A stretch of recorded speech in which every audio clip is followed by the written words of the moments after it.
Hi, friends, and welcome back to playing tribute to Ace Attorney, Spirit of Justice, where we are about to enter into the courtroom for the very last time in 3 parts. But for the very last time. It has been a ride, guys, especially this game. This game's a little weird, but it's still, I mean, you got your quirky characters, you got your punny names. The punny names are a little desperate in Kyorain, but, you know, whatever. And we're just going with the flow here. Revolution is happening. The people are fighting against the regime. It's, you know, it's all chaos and it's all madness. And we're here to defend Dirk as, the leader of the Defiant Dragons, who is accused of several crimes, and we're trying to figure out what happened 23 years ago and what is going on with Queen Amara, because she's apparently alive and yet not reigning as queen. It's very strange. So that's all gonna come to a head, I'm sure, along with all the other craziness happening. So let's jump right into it, shall we?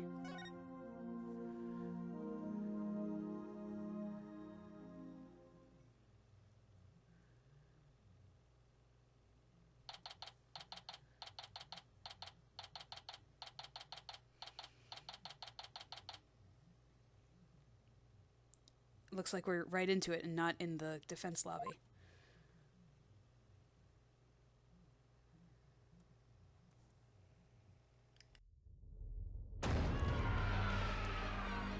Oh my.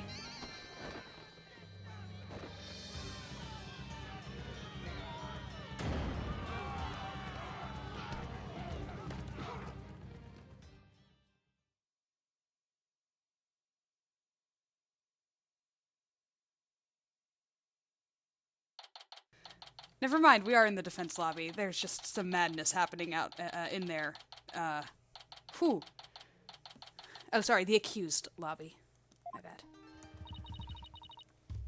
It's complete chaos outside. Let's just say the Defiant Dragon supporters, demonstrating for Dirk's freedom, have taken a very special interest in the outcome of today's trial. They look about ready to string us up if we lose. Trials here are pretty much like the ones back home, but with one major difference. The divination seance. Oh, right, there is a gimmick in this court case. How silly of me. I was all like, oh, there's no gimmicks.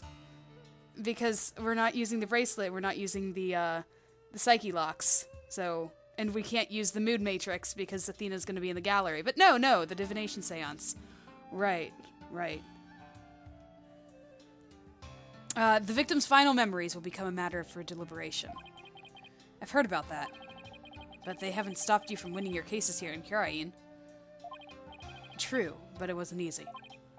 Still, the memories of the dead are simply another piece of evidence. There's always a way to deal with them if your client is truly innocent. Well, I know Dirk is innocent, but...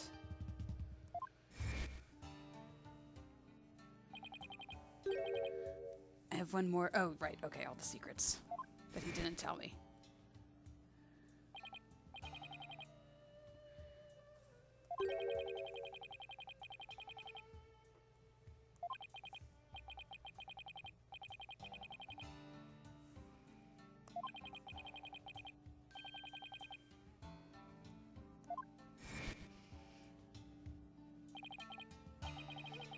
Dirk, what is that secret you're keeping? Hey, AJ!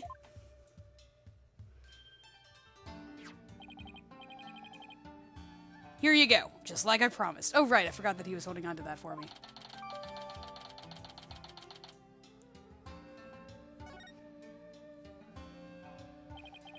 Thanks, Stats. Speaking of, let's look through our evidence, shall we? We're gonna be dealing with a lot.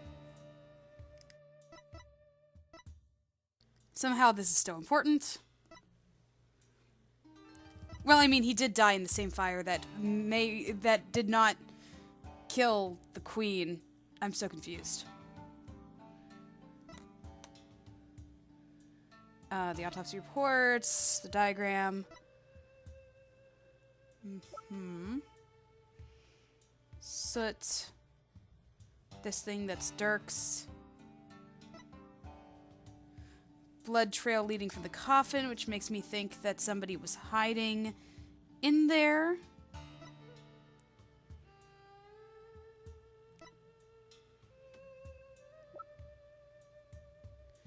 We know about this.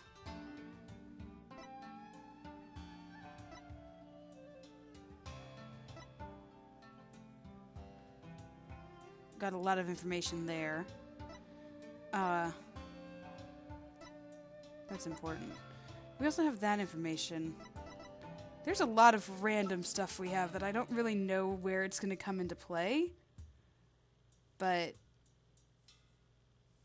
we'll see. We'll see. Wait, weren't you arrested by the police yesterday? Yep, and I spent the night in the slammer. And they didn't get the orb from you? I'm so proud of you, Dats. I had a fine meal, a shower, even a bed. What more could I ask for? That actually sounds way better than where we're staying. Just remember, AJ, if Dirk's found guilty today, we'll all probably be found guilty under the Defense Culpability Act, too. Yeah, Nayuta said something to that effect. That witch Garan wants to take advantage of today to crush our revolution once and for all. The fate of the revolution and every Kurainese person rests on this trial. We're counting on you, AJ. We'll be fine. I'm going to win this one. You'll see. The trial will begin shortly, Apollo. Let's make our way into the courtroom. Right. Here we go.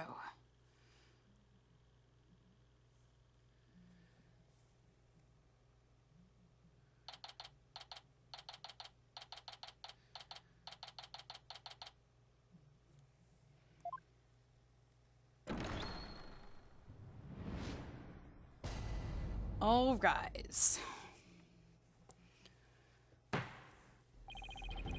Let the trial of Dirk Sadmati begin.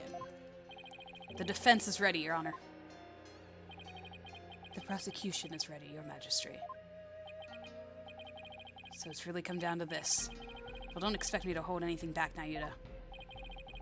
This trial will examine both the murder of Justice Minister Inga Karkul Kurain and the assassination of the former queen, Amara Sigatar Kurain.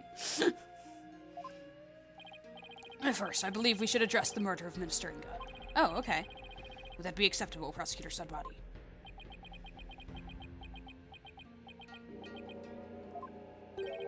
Prosecutor Sadmati. Yes, of course. Please proceed. What's with him?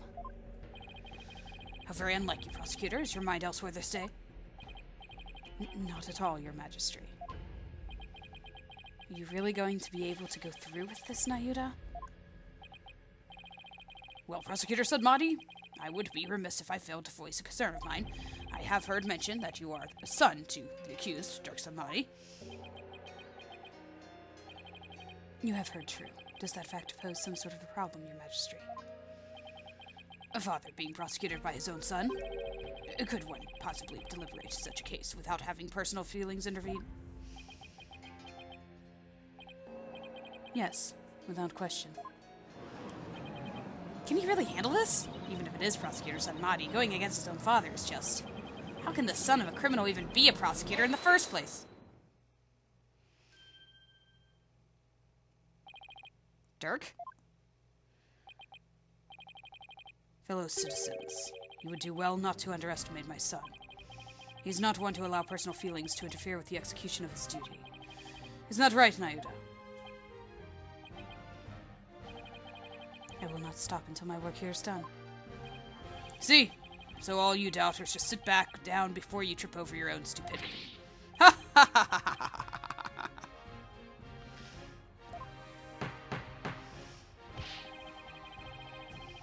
The accused will not take the stand without first being summoned.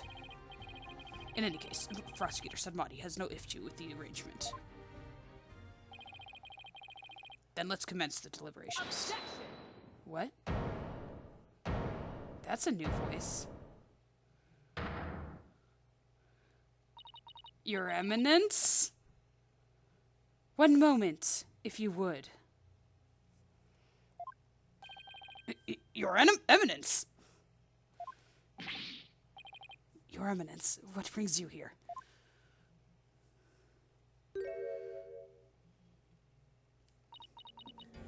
Your Majesty. It would appear that Prosecutor Sadmati does indeed have some reservations. No, that's not true. Did you truly believe you could deceive me, Nayuta Sadmati? One should hold no reservations if one is to stand in these hallowed funerary grounds. I have none, Your Eminence. No, it is clear we cannot leave this matter to you. We shall handle the prosecution of enemy of the Crown, Dirk Sadmati, personally. But remain by our side and bear witness to how a true prosecutor enforces the law. Excuse me, but is the Queen going to prosecute this case? Is that, like, you know, kosher? There is no need for concern. Before we were crowned Queen, we served as prosecutor. Really? As a foreigner, your ignorance can be excused, but know this. The prosecutor in charge of the Queen Amara's assassination case 23 years ago was none other than Her Eminence, Queen Garan Sigatur Kurai. First Her Majesty, and now this. Why doesn't anyone ever tell me these things? I'd heard she'd served as the Minister of Justice, but she was also a prosecutor? I'm guessing she probably moved up the ladder from prosecutor to Justice Minister.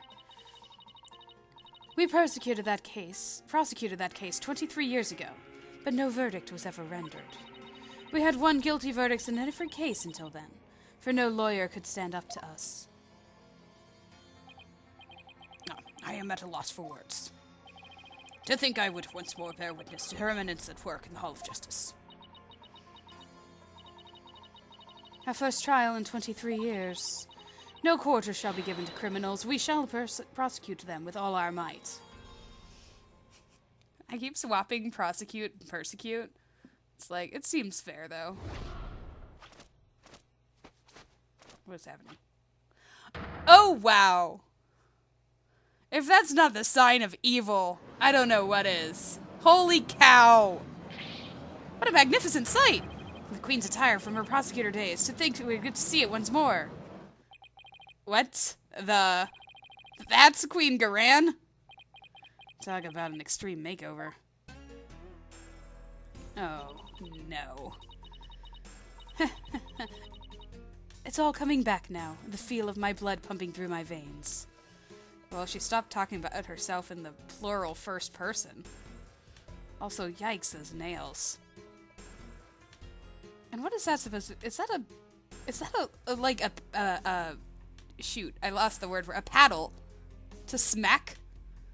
Oh, I do not like this. And they said Athena's hair was spider leg. Ugh. Woe to you, O enemies of Kurain, for I shall personally slice, dice, and grind you up into hog feed. I don't suppose I could ask her to roll back to her polite pre-makeover personality. Know this, lawyer. Yes? Now that I stand as prosecutor, consider your defense's bench a headsman's scaffold. If you wish to leave any last words, I advise you to start thinking of them now. Well, you still have a head with which to think, that is. Meep. She's dead serious. Now it is time for the divination seance. Rafa, come forth. I'm not a fan of this going on, too. This is... Can't you just... Your benevolence, thank you for gracing us with your presence.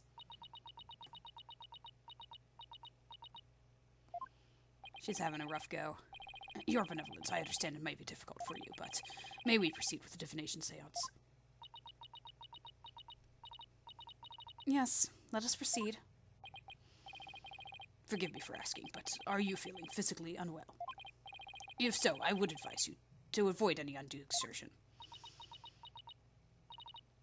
Mm-hmm. Your benevolence? What's wrong? It's like her mind's anywhere but here. A lot's happened since yesterday. On top of the murder of her beloved father, she found out that he'd been planning a coup. And today she'll have to experience his death through his own eyes. Yeah, that would be enough to shake anyone up. Still, it seems like she's worse off today than she was yesterday.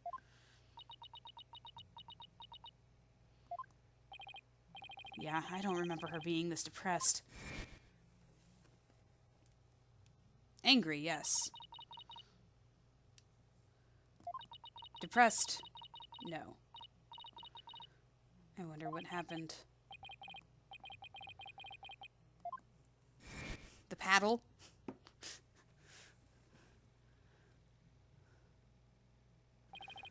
Wait. Gran didn't do something to her, did she? Your Eminence, about today's divination seance. As I understand it, the prosecution has yet to review its content. Is this deviation from the protocol part of your plan? Prosecutor Sadmadi, would you care to explain your actions? Your Eminence, the accused was caught at the scene of the crime. Therefore, I deem no seance would be necessary for such a clear-cut case.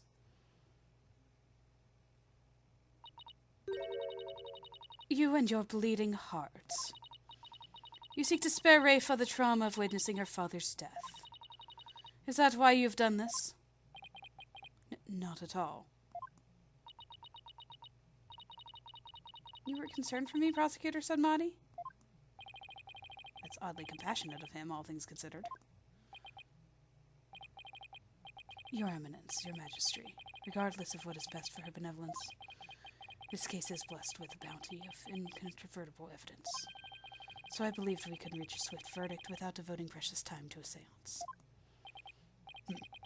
Your point. Personally, I would like to spare her benevolence any undue misery. Experiencing the murder of a loved one is a burden no one should have to bear. Prosecutor Sadmadi, your Majesty, can this trial truly proceed without a divination seance? I can't blame her for not wanting to experience her father's murder firsthand. Your Eminence, what are your feelings on the matter? Shall we have her benevolence return home for some much-needed rest? We shall not. You fools spoil her with your feckless words of compassion.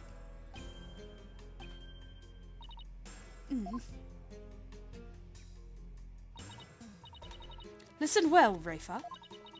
You have spoken time and time again about how grown up you are now. Yes, but... So, let us see if the royal priestess has truly come into her own. Are you prepared to fulfill your duty and perform the divination seance as you should?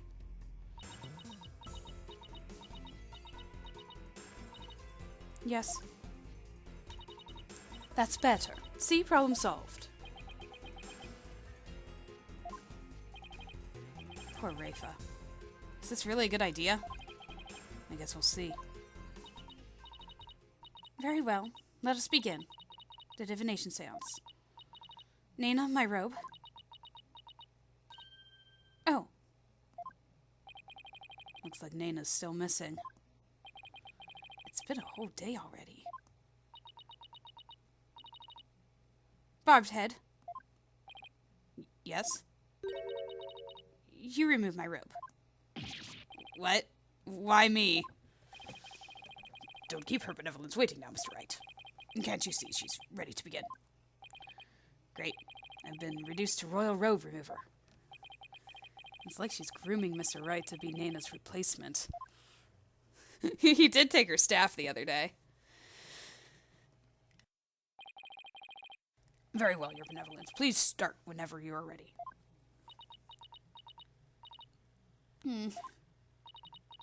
Come, Rayfa, you know what must be done.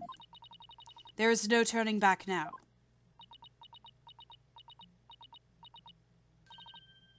I know. Final memories of the deceased. This should be interesting.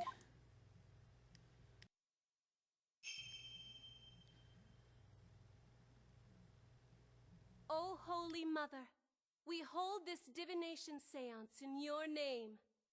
Let the eyes of everyone here be clear, and our ears be unstopped. O dance of devotion, guide the victim's soul to me, so that we may receive their final memories in the pool of souls. I don't know why it kept skipping lines like that when I was clicking that. Sorry about that. As always, we're gonna view the first one. I'm assuming there will be another one for Jove Justice at some point. Maybe? As he is an actual victim, whereas Amara is not dead.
Alright, what have we got?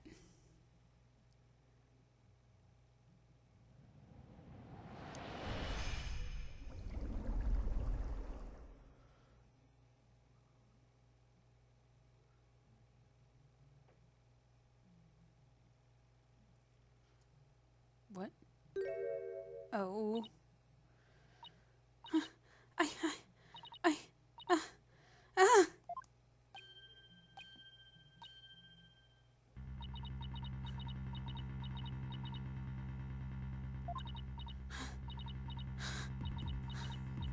I don't think she can do it.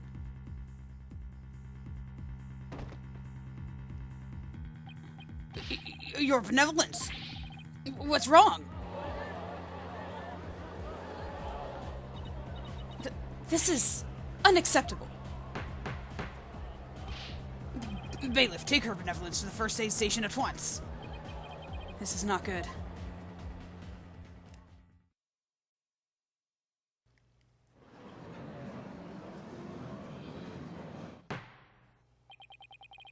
Your Eminence, do you have any idea why her benevolence collapsed so suddenly? It seems she was not ready for what the deceased was to reveal. It overwhelmed her. Her inexperience and immaturity left her ill-prepared to face her father's death. She said she could go through with it. How very disappointing. You are a jerk. I know someone who's not winning Mother of the Year, ever. I mean, of course Rafa's going to be overwhelmed. She's still just a child. It seems we've no choice but to move on to witness testimony, Your Majesty. Yes, let us proceed. Bailiff, summon the first witness if you would. Alright, we're not going to get anything from that. Can't she do that, though? Can't she do a dance of devotion? Is this not the accused? It is indeed. I thought I would give him the opportunity to plead his case. For true justice is more than just unilateral presentation of the facts by the prosecution. It seems uncharacteristically fair of her. However, should the accused fail to produce convincing testimony, he, along with his cabal of traitorous lawyers, shall immediately be found guilty, and their heads will roll from their shoulders. Cut! I should have known there was a catch. Your court, your rules, same as it always was, I see, Garan.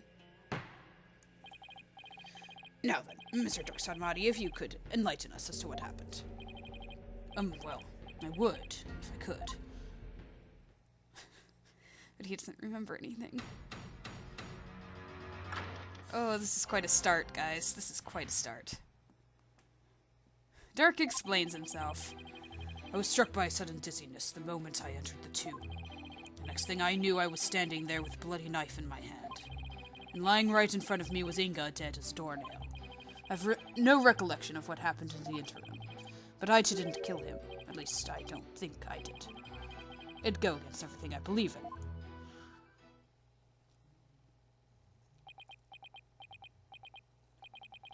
That didn't explain squat. For the record, let it be known that the accused fingerprints were all over the murder weapon, and since he was caught in the act, there was no chance for a third party to tamper with it. Well, that certainly seems to point the finger at you, Mr. Sanmari. Even as a lawyer, I have to agree with you there, Your Majesty. Seriously, Dirk? This is no laughing matter. This is exactly what Garan wanted. To have Dirk try to plead his case, only to fail miserably.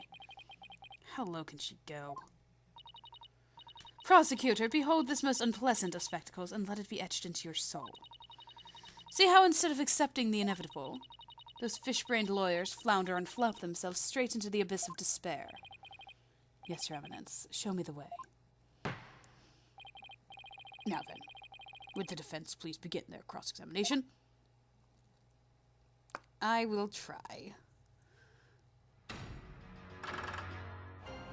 Oh, that's quite a look.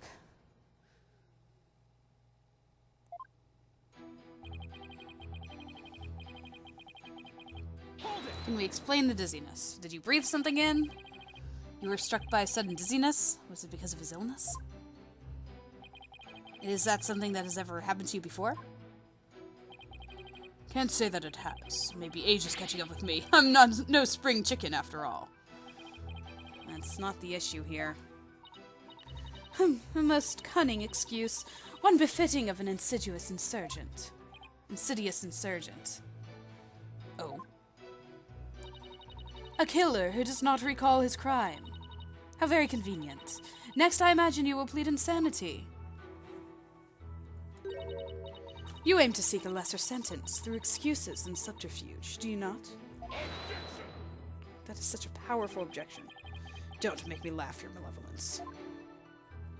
Malevolence. How dare you? I'm merely stating my innocence. I've no intention of offering excuses. But your baseless speculation, I would decry as foolish. You deceitful witch. Is it your wish that I should claim your head right now in this very hall? Well, that would certainly speed things along.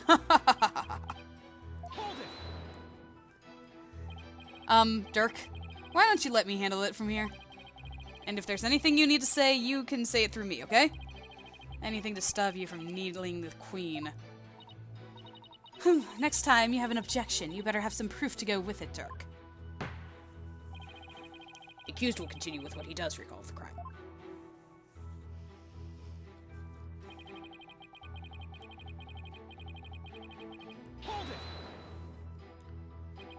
Do you recall anyone putting the knife in your hand, Dirk?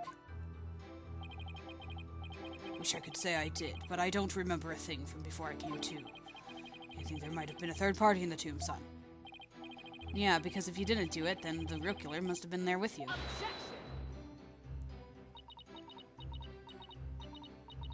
You gonna say anything? You called, Your Eminence! Does she go anywhere without those goons? Was there a third party in the tomb when you were securing it? No, Your Eminence. We searched high and low, but found no one of the sort. And there you have it. Oh, right. They did search the place. But they didn't search inside the sarcophagus. Furthermore, my guards had the entire tomb surrounded, so there was no way for anyone to escape. That's right. No one got in or out without our knowledge. Her Eminence's on-site directives were absolutely flawless!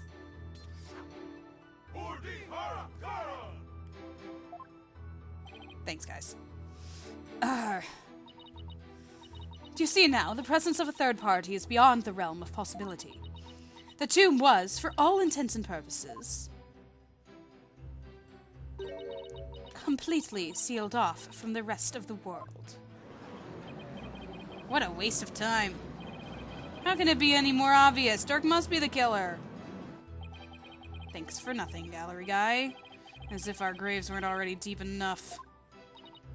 Accused, what do you believe about the possible presence of a third party? Well, based on the situation you presented, I'd say the chances are slim to none. Thanks, Dirk. You didn't have to agree with her, Dirk. Let the accused statement be added to his testimony. Very well, Mr. Sadmati, if you would. It's like the more we press, the thinner our case gets. Well, let's keep pressing. Maybe we'll work out the wrinkles in it, too.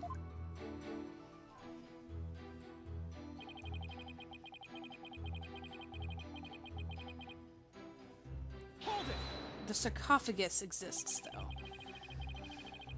We can't prove you innocent without at least the possibility that a third party was there. Okay, what do I have here? I have...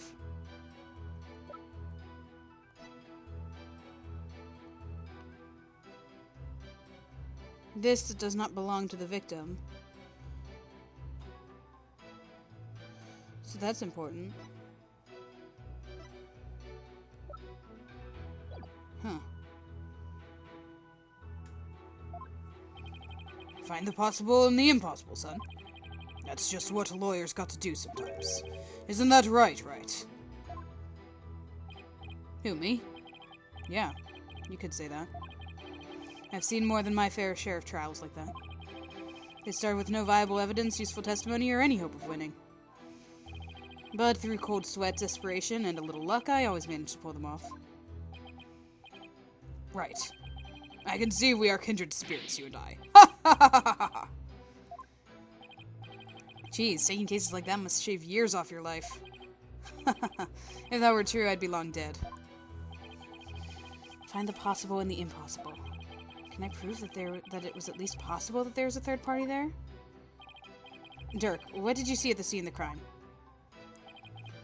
Let's see. I came to... Okay, I'm gonna keep pressing everything, but I'm thinking that I need to present the blood trail. I feel like it's early for that, though, but we'll see. Hold it! Let's make sure we get all the information we need first. You stated that he was dead as a doornail. How could you be so sure? It's pretty easy to spot the difference between a soulless man and the soulless shell of a man. Well stated. His complexion and the amount of blood at the scene made it obvious which he was. Watch your words, or you shall join Minister Inga much sooner than expected. You could bow your head before him and seek his forgiveness there in the Twilight Realm. If you still have a head to bow, that is. You bloodthirsty spider. See? Spider! What happened to you? There was still little love in your heart 23 years ago. You even used to think of me as a brother. It seems you truly do have a death wish. Is that really all you've got? Dirk, I'm begging you. Enough of the lip. Just deliver your testimony, please. All right, I'll try, but I can't promise anything. This guy, though, man. Hold it! A day's passed since the murder. Haven't you remembered anything in that time? My memory is a complete blank. It's as if that part of my brain has been scooped right out. How very convenient. But even if you have no memory of the event, your guilt is without question. There is nothing more to debate. You're forgetting one thing, Duran. I have no motive. You lead a band of insurgents that seeks to overthrow the government. I would say that alone is motive enough to slay our kingdom's Minister of Justice. Also, didn't Maya say that he saved her? I've declared countless times that I lead a bloodless revolution. I forbid violence and murder, even if some younger members may have a thirst for blood. A bloodless revolution? He wouldn't really have a motive in that case. Is that an important statement? Sure. Why not? That was an important statement. I'd like my client to add to his testimony. Very well, then. The accused will please do as the defense has requested.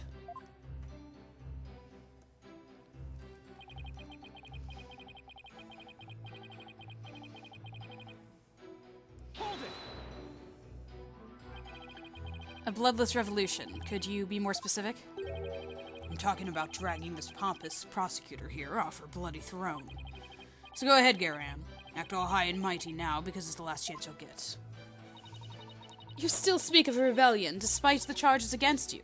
You truly are a fool. I will prove your guilt soon enough, and display your head for all of Kirain to see. People will forever speak of you, not as a revolutionary, but as the terrorist you are. You're mistaken, Your Maleficence. It'll be you the people will speak of, as a tyrant who was overthrown by her own people. I wonder if you will still be spewing such nonsense before the headsman's axe. Ha ha ha ha! I'm afraid I'll still be like this in the afterlife, despot. I know that self-restraint is as foreign as apple pie to Dirk, but I'd really rather go home than to the Twilight Realm after this.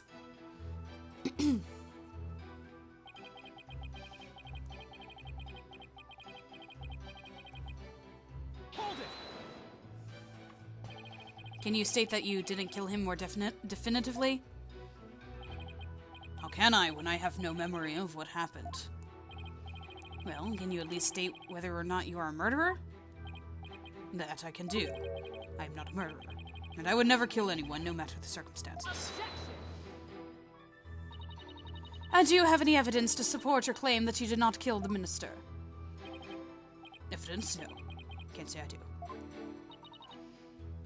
In that case, you will strike the statement I didn't kill him from your testimony. Wait, you can't just discard testimony like that. I mean, I'm the one cross-examining the defendant and all. Hold your prattling tongue, foreign devil. I am the queen of this kingdom. And the queen is the law. Oh look, the law book.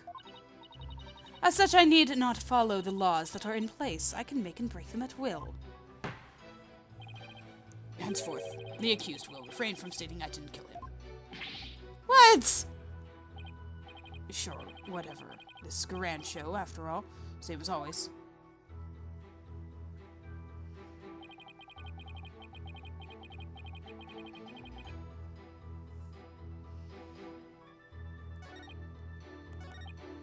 Hold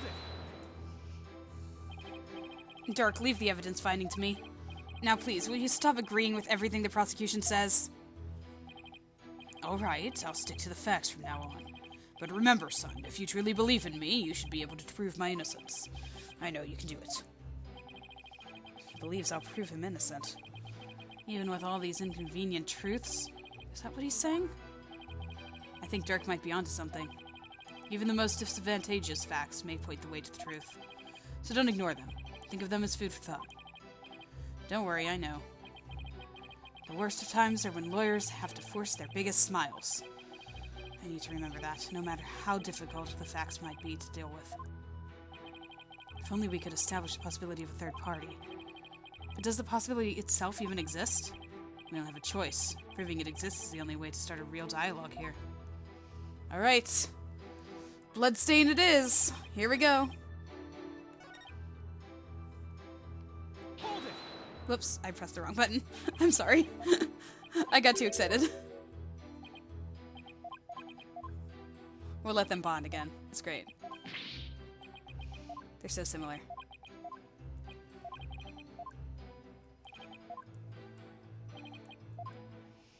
Okay, I can prove the existence of a third party.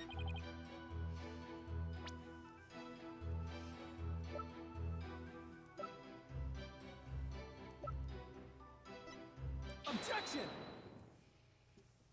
Or the possible existence of a third party, rather.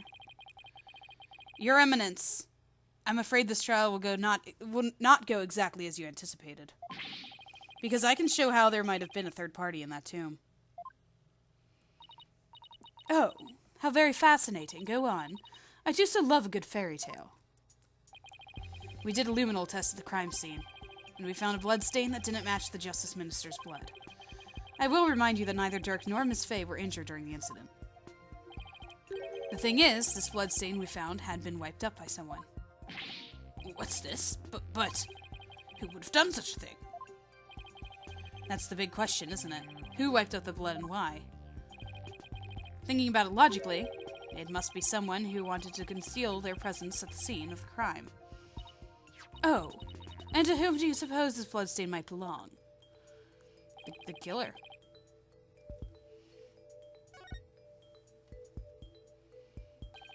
The bloodstain belongs to the real killer, of course. Whoever it was, they were probably shot while they were attacking Minister Inga. And since their blood would give them away, they had to wipe it up. I say this because we know for a fact that the Justice Minister fired his gun in the tomb. Objection! You have the memory of a flea. There was nowhere for anyone to hide. This too is a known fact. But a bloodstain from a third party means there must have been someone hiding there. Very well then, tell me this. Where was this third party hiding? Oh, I know, it's in the sarcophagus! Oh, crime scene was thoroughly searched after it was discovered. So if there was a hiding place, it would have to be somewhere no one would dare look. Somewhere no one would dare look. Let's have your answer, defense. Where could the third party have hidden? I lost the judge's voice as soon as I started making the deep voice for Dirk. Take that! There's one place no one would search, not even the Queen's Royal Guard. And that would be...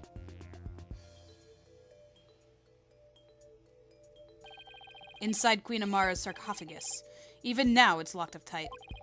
No one would find you if you hid in there.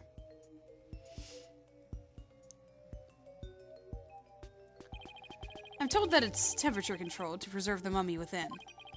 But if someone dressed warmly enough, they could withstand the cold for a short time. This is sacrilege. Surely the perpetrator of such a foul deed would be cursed. But that's just it. The killer knew everyone would be too scared to open the sarcophagus. True, the guards were so scared of being cursed they wouldn't even touch it. And when the coast was clear, the killer made a quick escape from within their frigid confines. Well now, that does sound like a plausible method of invading capture. The defense requests a DNA test on the bloodstain. And then we'll see just who the real killer is. Insolence! That was a new one. Bow your head and kneel, lawyer. So your head may be parted from your shoulders. Huh, but the trial's not even over.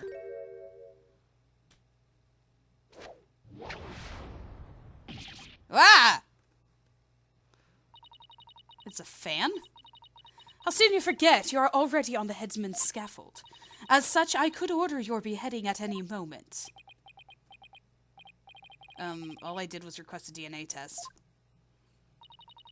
There is no need to request such a test. Royal Guard, bring it forth now. Here you are, Your Eminence. The police have already identified the source of the bloodstain. The DNA test revealed that the blood is the traitor Dirk Sadmadi.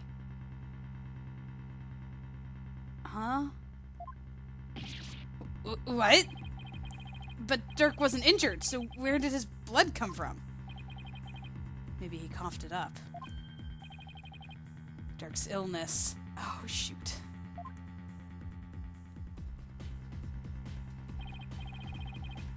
So there was a lot of blood. Could he have really coughed up that much? And did he wipe it up to hide his failing health?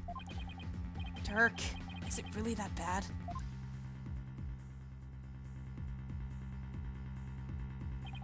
Oh, shoot. You got me. Oh, no. I still think someone was hiding in the sarcophagus, though. Why was it going to the sarcophagus?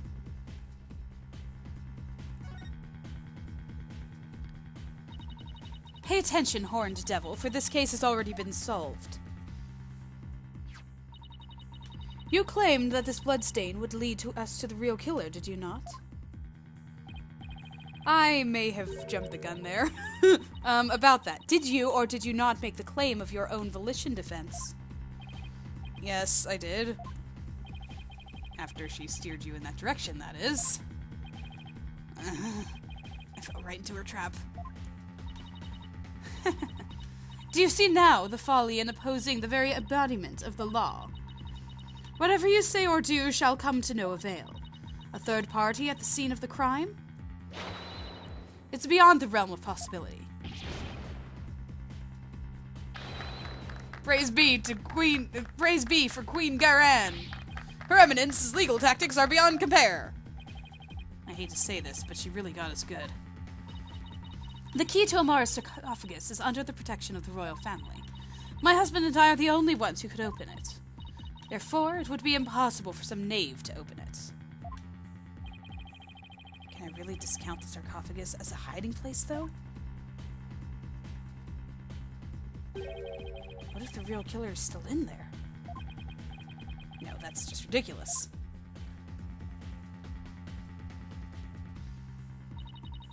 I believe we have rebels and sympathizers in the gallery today. It is to you I speak. Have you been listening? Dirk Sadmadi, the one who proclaimed a bloodless revolt, has betrayed your cause by resorting to murder. No, it can't be. Dirk would never. There must be some kind of mistake.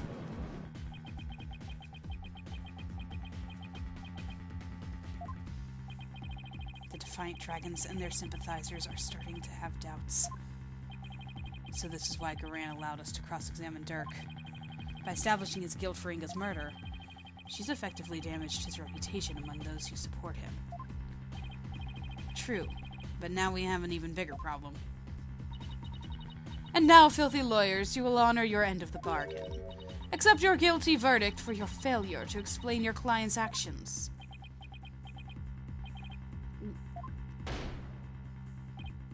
Huh. Now, I shall pass judgment upon the criminal, Dirk Sadmadi. What's this? You shall pass judgment? But, Your Eminence, is that not my role? Hold your tongue. You are but a figurehead before me, the embodiment of law. Consider yourself dismissed.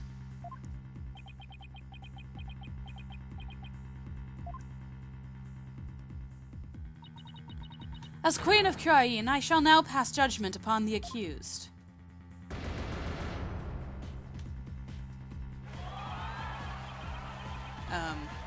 I don't think that's how it works.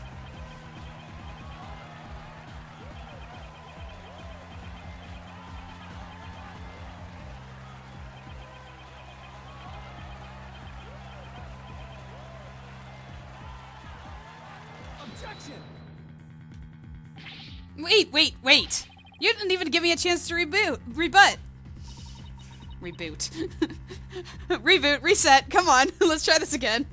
Clearly I've lost. No, but you're a defeated lawyer. But just this once, I'm willing to show you the depths of my compassion. Tell me, why should I allow these proceedings to continue? Come, convince me. Quick, Apollo. Even if you have to bluff, we've got to keep this trial going. Show her that the crime could have been committed by a third party. How am I supposed to do that? Why don't you start with, how about the timing of Inga's murder? What? This whole case is built on a single premise. That Inga was murdered after Dirk entered the tomb. What if that's not true? Oh, could it be the temperature thing again? The sarcophagus is temperature controlled. What if Dirk was in the coffin? Wait a second. Or not Dirk, Inga. What if Inga was in the coffin? Like, if our assumptions are all wrong? It just might work. Well, don't keep us waiting, defense. Dirk became the prime suspect because it didn't seem probable that there was a third party at the scene of the crime. But there is another question we should ask ourselves at this time. Was Minister Inga really killed after Dirk entered the tomb? What nonsense is this? Setting aside the assumption that the murder occurred after Dirk arrived at the scene, opens up the possibility of a third party committing the crime. The question before us is, when was Minister Inga really killed? It wouldn't have been after the body was found. We're trying to prove that it wasn't after Dirk entered the tomb, so it's going to be before Dirk entered the tomb. Isn't it possible that before Dirk even set foot in the tomb, Minister Inga was already dead? That would certainly make the possibility of a third party more probable. Why, of course. I fell unconscious right after I entered the tomb. Even if I hadn't, I wouldn't have had a clear line of sight on his body from the entrance. Which means you wouldn't have noticed his body either way. This scenario is entirely possible. And so we can't rule out the possibility of a third person committing the crime. I see. Well, that certainly does make sense. So far, so good. This might actually work. Very well. I shall play along with whatever little game you have knocking around in that tiny mind. I was starting to get quite bored of all this. I could do with a distraction. Yes. Let us hear some testimony that will shed light on when exactly the minister was slain. Emma?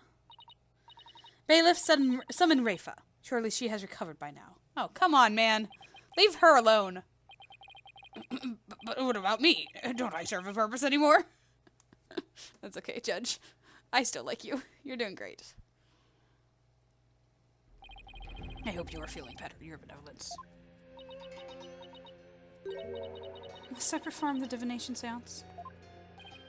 What? Oh, no. We merely require testimony this time.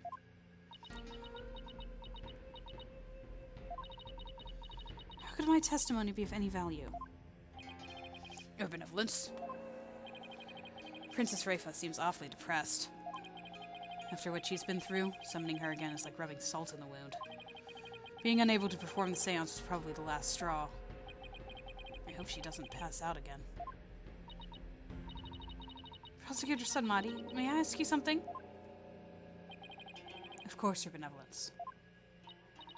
I've been meaning to ask you this since yesterday. Did you know about Queen Amara? And about me? From where did you hear such a thing?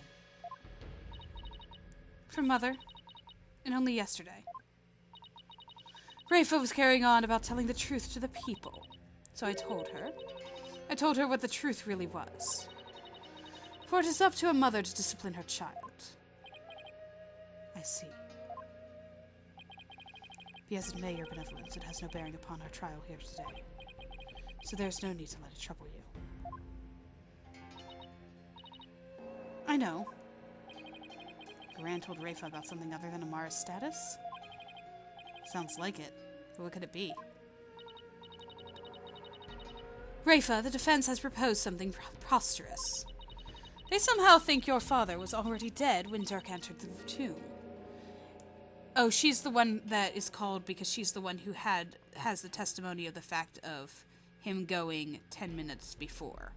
Whenever we saw her, she's like, "Oh yeah, I saw Dad enter about 10 minutes ago." So that's why we have that. But I believe you can prove them wrong. Are you prepared to do what is required of you?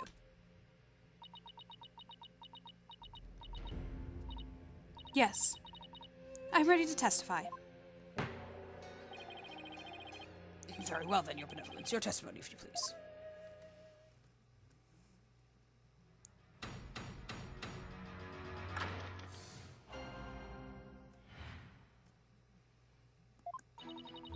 On the day of the murder, I was gazing upon the courtyard from my second-floor veranda. Around 2:30 p.m., I saw my father head for the Amara's tomb. Then about 2:45, I saw Barbed Head and company enter the courtyard. I saw no one go in or out of the tomb after my father entered about 2:30. That was a lot of red text there. Your second-floor veranda? No, she must be talking about that house facing Inga's private residence.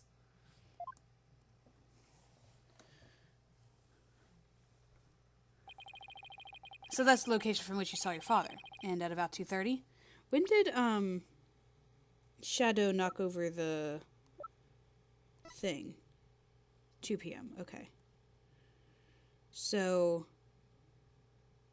knocked over the thing, footprints came at 2:30. Makes sense. So that's the location which you saw your father at about 2:30? Yes, and shortly after that, you people arrived at the royal residence. So after the minister entered Amara's tomb at around 2:30, no one went in or out of there until the murder was discovered. The tomb is closed to outsiders, so no one could have snuck in before the murder. It rules out any possibility of a third party lying in wait to slay my poor husband. Or so she'd like us to believe. Now hear me, you useless lawyer. Cease this charade and bow before me. For I, Queen Garan, shall finally have your head. Oh, forgive me, Your Eminence, but first let us allow the defense to question the witness.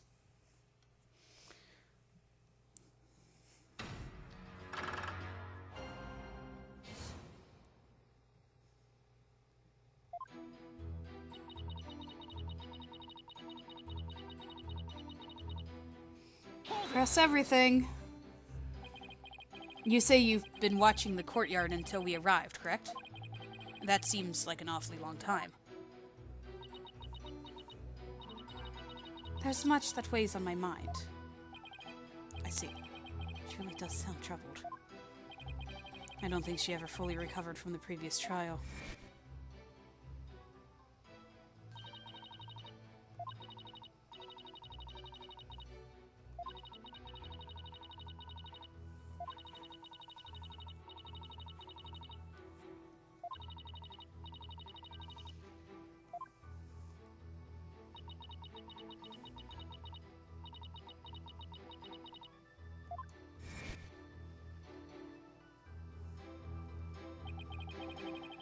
I guess it's not easy being a princess.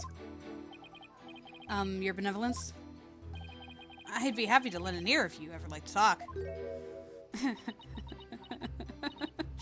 What would you know of my woes? Do not presume to exceed your station in life. Sheesh. Teenagers. Your benevolence, what did you witness from your veranda?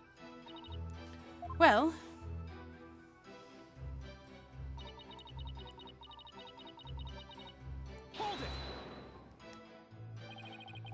Did your father seem different or troubled in any way? Let me think. Oh, there was one unusual thing. There was? Yes, a shriek emanated from within my father's quarters. After which I witnessed him bolt outside, his countenance drained of its usual color. He screamed and he was looking pale? What do you suppose happened? I know not. Perhaps he had a bad dream. Maybe it was a nightmare about being raked over the coals by the queen. It seems our young lawyer here wishes to hasten his journey to the Twilight Realm. Sorry. That was rude of me. Does the defense believe the witness's last statement to be important? I believe it is. I would like the witness to add it to her testimony. I'm wondering...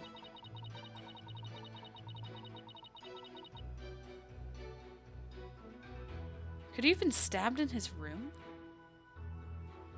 And then, like, run to the... That doesn't make any sense. Why would he run to the tomb? Hold it! And why do you think he screamed? Was he surprised by someone who didn't belong there? Did anyone else come out? I didn't see anyone else. Just my father. The last statement was seriously lacking in conviction. What did we find in his place? We found this. We found this.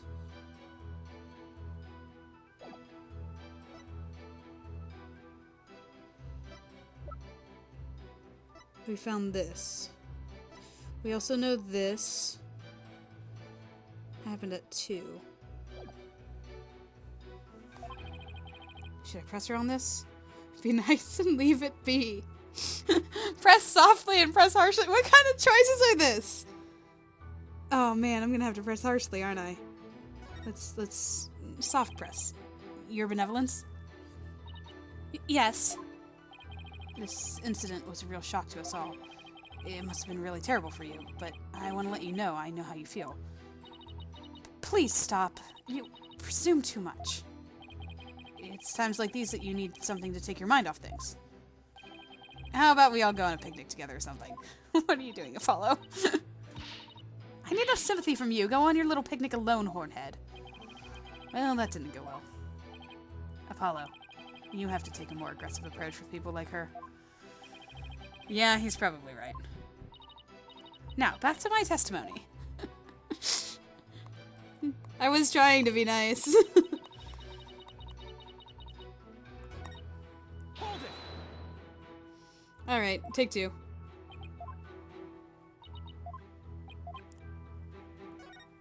Slam. There it is. Your benevolence. Let's have some details. The more, the better. Details, you say? Yes. For example, are you sure you didn't see anyone in the royal residence before 2:30?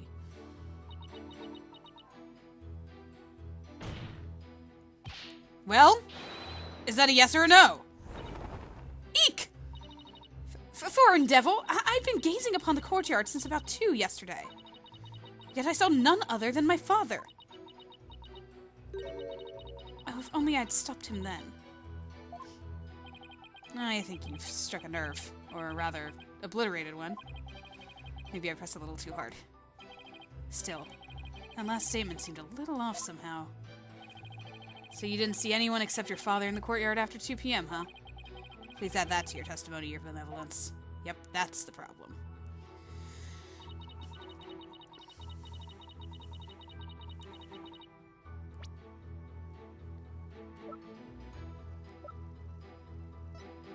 Objection! Your benevolence. You're covering for someone, aren't you? Huh? I don't know what you're talking about. Sorry, Rafa, but you're not gonna like this. Well, the thing is, I have a statement here that you might find interesting.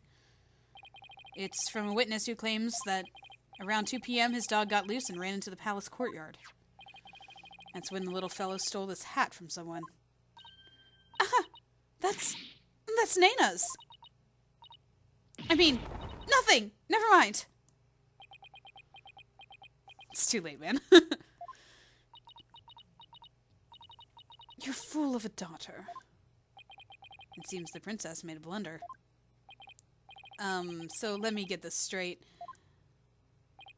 This is Nana's hat, which means she had to have been in the royal residence at around 2. If so, then you have had to have seen Nana sometime after 2 p.m. yesterday. No! Please, your benevolence. Tell us what you really saw.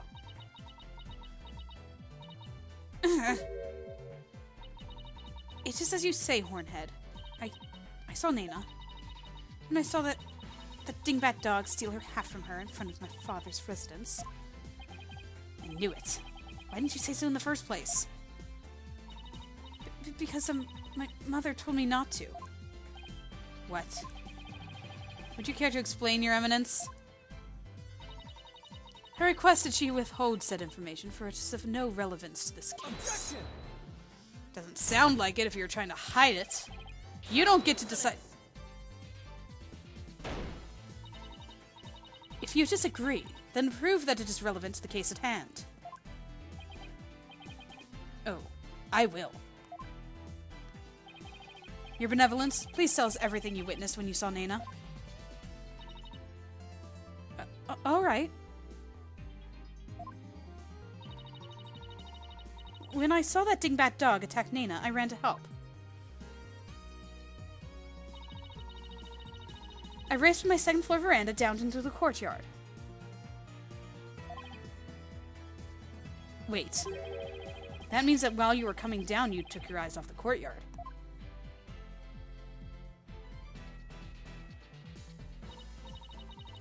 Yes, but only for a moment.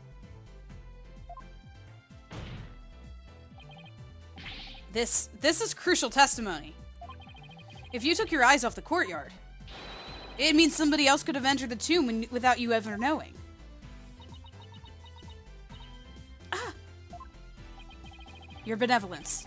Are you sure no one else was there? Yes. She's hiding something again. What about Nena? Were you able to help her? When I got down to the courtyard, Nena was... she was gone. Gone? Yes, and I never saw her again after that. Any idea what happened? That dingbat dog must have gobbled her up! Seriously? I seriously doubt that. But how could Nena simply disappear while Rafa wasn't looking? Rafa must know something. The only question is what?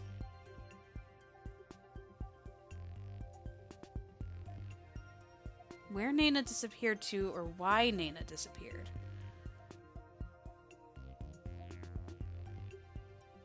Or she knows where did Nena go to the tomb?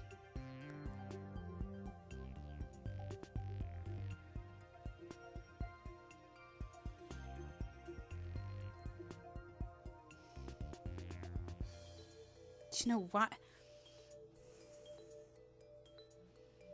She went down and she was gone because the dog gobbled her up. That's what she says.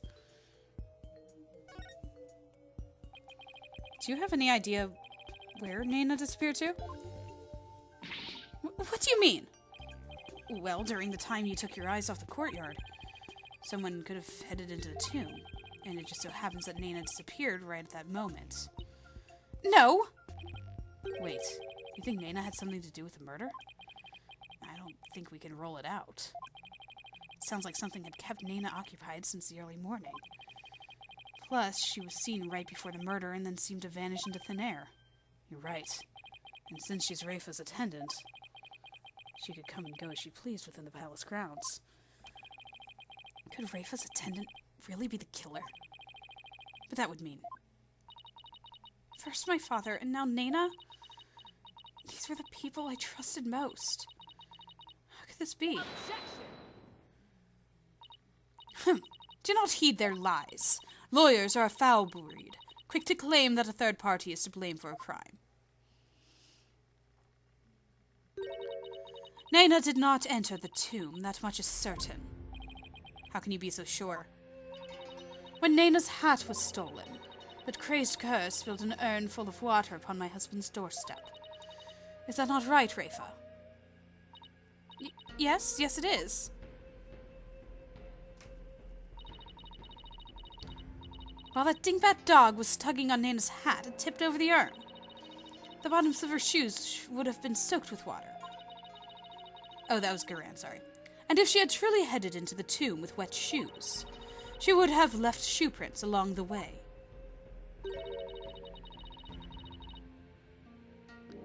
But only shoe prints to be found belong to my husband, Inga.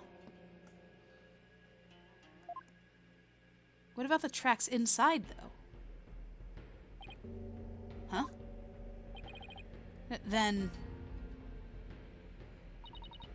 that's right. Nena never did go into the tomb that day. Instead, she entered my husband's private quarters. How do you know? The shoe prints inside. It's quite simple.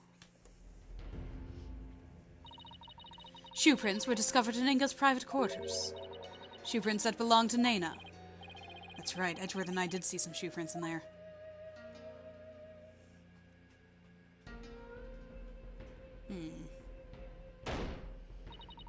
Now do you understand? Nena could not possibly have gone into the tomb. And that supposed third person at the crime scene is but a figment of your imagination. Yeah. Another glorious deduction! All hail the genius that is Her Eminence Queen Garan! Bow down before her glory, witless lawyer.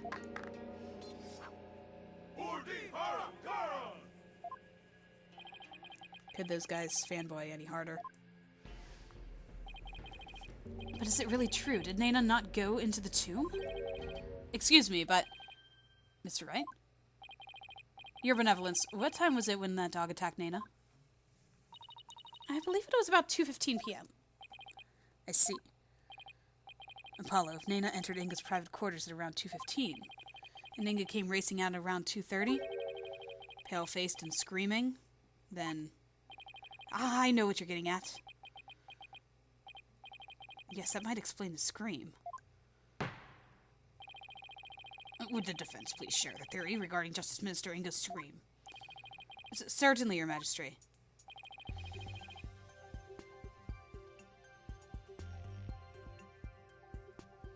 He saw a ghost?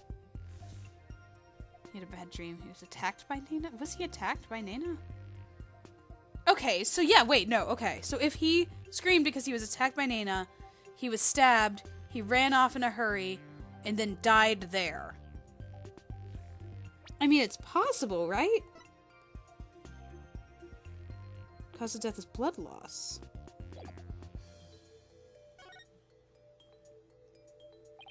Maybe he was attacked by Nana. This would make the Justice Minister's private quarters the real scene of the crime. Does your idiocy know no bounds? The minister's body was found in the tomb. Or are you suggesting that the body was moved?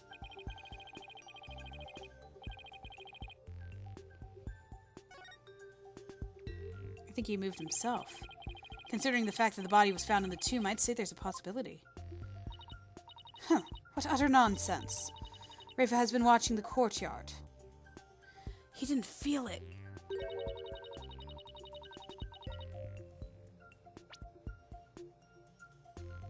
What if he had the pain medicine in?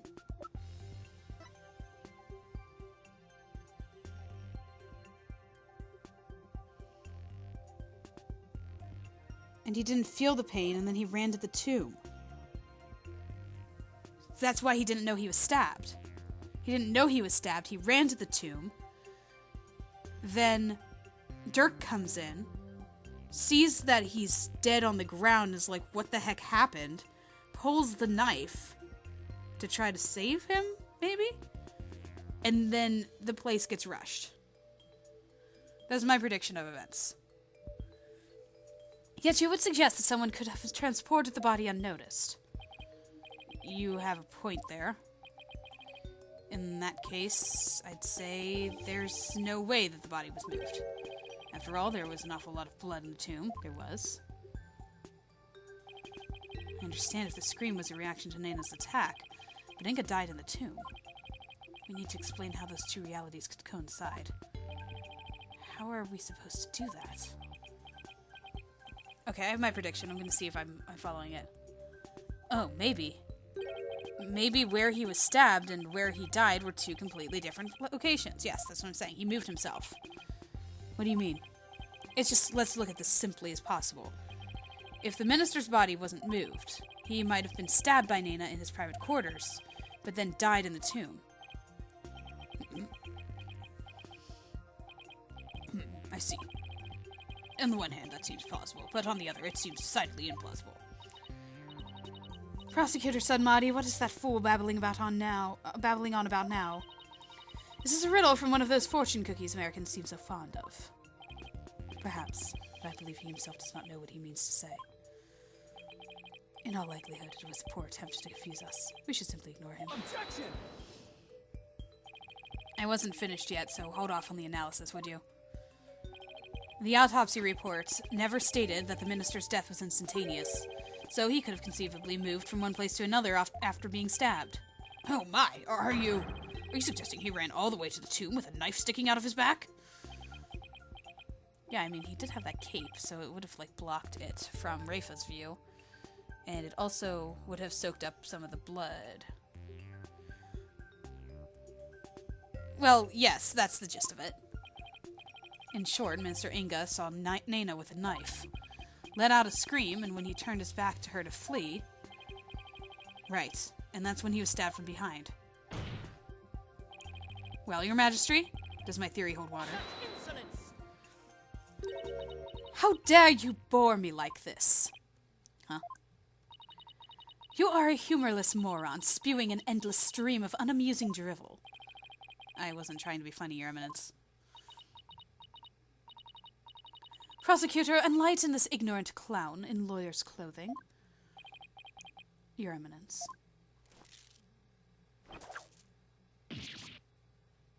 Oh, you gotta stop doing this to me, man. Naida! You dull, slow-witted, putrid-minded lawyer. Perhaps you would be too stupid to notice you had been stabbed in the back. But a normal person would have noticed due to the excruciating pain. Now hold on! I have an explanation for this. Wait, allow me to teach you the meaning of pain. Please stop! Naida has a point. Normally, most people would notice a dagger in their back. Oh, yeah, I doubt someone could ignore pain like this. Still, in this case, it's the word normally that we should emphasize. Apollo, take another look at the court record. Right. There must be something that explains this. I've got it. There's a reason Inga didn't feel any pain. And the defense will submit evidence proving just that. Very well, please present your evidence. Why didn't Justice Minister Inga notice that he had been stabbed? Take that! Those are my father's painkiller shots. The defense will explain the significance of this evidence. Well, it says painkiller. Minister Inga suffered from terrible back pain, so he often injected himself with these. We're told that one shot to the back would make all his pain go away. With this, it's easy to explain what happened. Don't tell me you didn't know about these, Your Eminence. You can't mean. Minister Inga was stabbed in his back, close to where he usually injected the painkiller. Therefore, it's entirely possible that he hadn't noticed that he had been stabbed. What? What's this?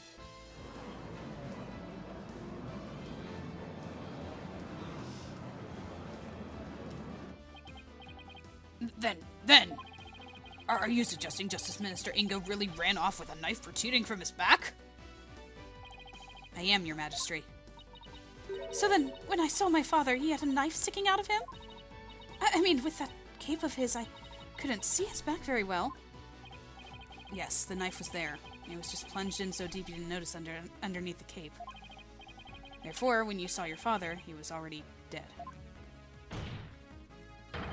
Murdered by Nena in his private quarters. But Klunka!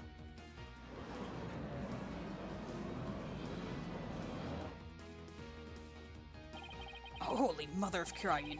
Are we dealing with the living dead here? Well, technically, he wasn't dead yet. I know it's hard to believe, but this is a plausible sequence of events. And once Minister Inga arrived at the tomb, he could have removed the knife and dropped dead from blood loss. Nena killed my father? There must be some mistake. The defense would like to call Nena to the stand. Nena is missing. You seek to drag an innocent old woman to the stand with no proof whatsoever. Well, there's no real proof, but... What a tangled web of expedient lies you weave. I can no longer tell fact from fiction. Who or what shall I believe in now? I'm sorry, Rafa. All I've done is confuse you. But I have a sneaking suspicion Nena's involved in this case one way or another. Just when I thought we'd blown this case wide open. Well, there's no turning back now. You fool of a lawyer. I know why you are so desperate to prove the accused innocent. You do? Yes, because he faces public execution if proven guilty. As shall you, under the stipulations of the Defense Culpability Act. From the moment you accepted this case, you have had no choice but to fight for your lives. No. The simple fact is I've already believed that Dirk is innocent. I've always believed that Dirk is not already. But still you cling to your pretense. Very well, I shall offer you a bargain. If you would admit that the accused is guilty right here, right now, I shall overlook your crime of abetting him, and you will not be subject to execution. Is this some sort of joke? Far from it. As queen, I have the power to grant pardons, even to criminals like you. And with a wave of my hand, I can even reduce the severity of a sentence. Perhaps even for Dirk, should you be willing to cooperate. She wasn't kidding when she said that she's the law here. But to flaunt that power in our faces like that, that's just wrong. Forget all that has transpired in our kingdom and return to your own country in peace. Well, will you abandon your defense of the accused and accept my generous offer? The fact that she's giving this offer means that she's scared, right? Like, why would she give this offer if she thinks she's going to win? If I don't take this deal, we'll be executed along with Dirk if he's found guilty. What should I do? Continue the defense. No question, no hesitation. Nice try, Garan, but it looks like you don't know what justice is made of. We won't kowtow to threats like that, Your Eminence. Mr. Wright, I'm sorry, but I can't back down now. I don't want to drag you into this, so don't worry. I'm with you, Apollo. To the bitter end, if need be. And while I can't say I'm used to it, this isn't exactly my first rodeo.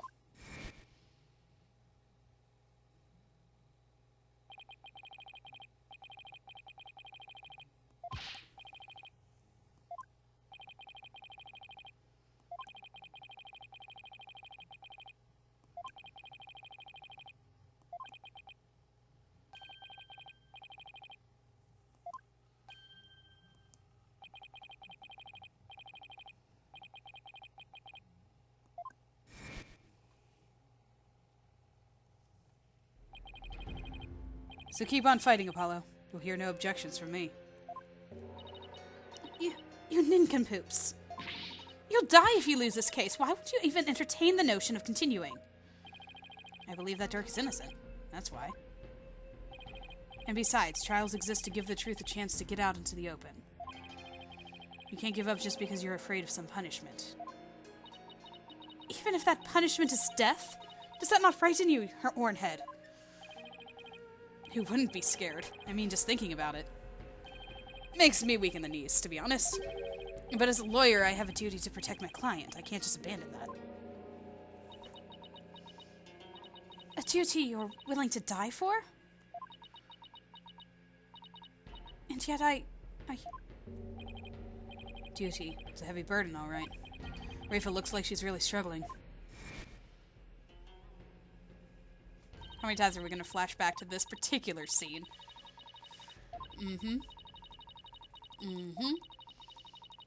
Yep. We did this about an hour ago. Less than an hour ago. Probably like 20 minutes ago. I don't even remember. I wasn't paying attention to the clock.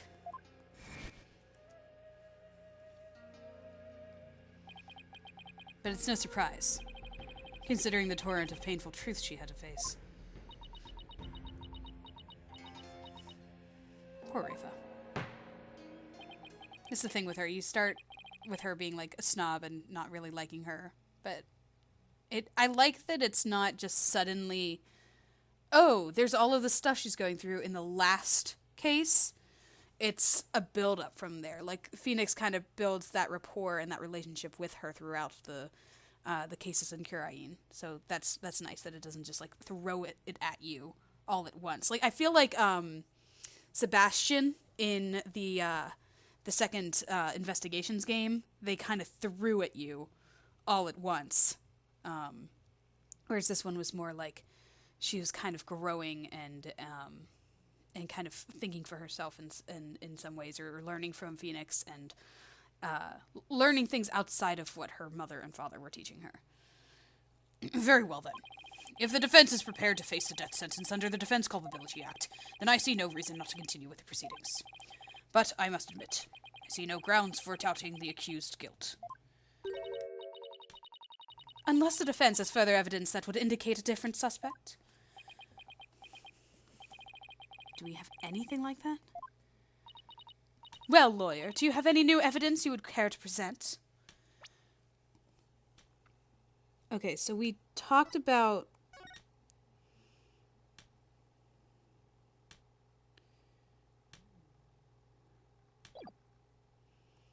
Nina stabbing him.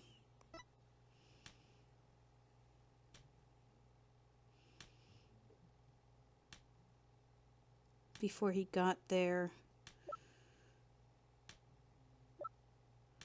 We also have the,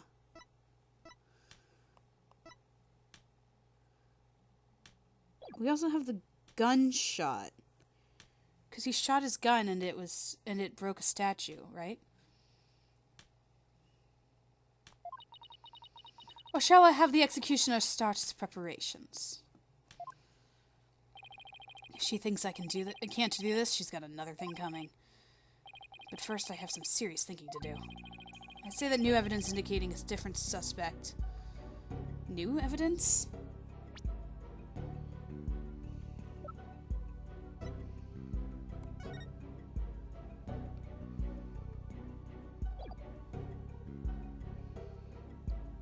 Well, I have to say it exists, right?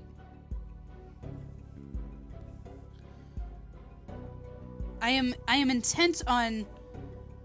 Oh, I don't know.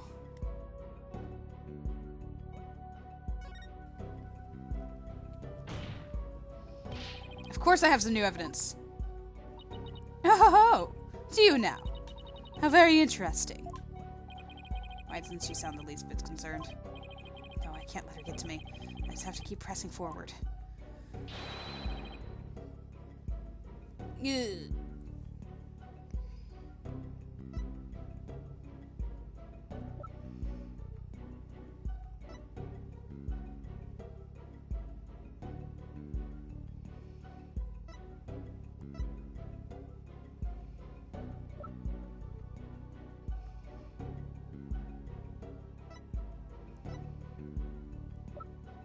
I got nothing, Rend. I got nothing.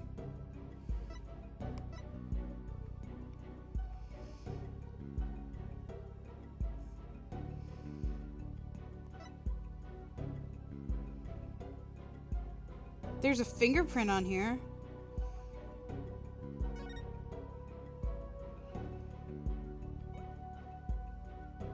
Does that mean anything?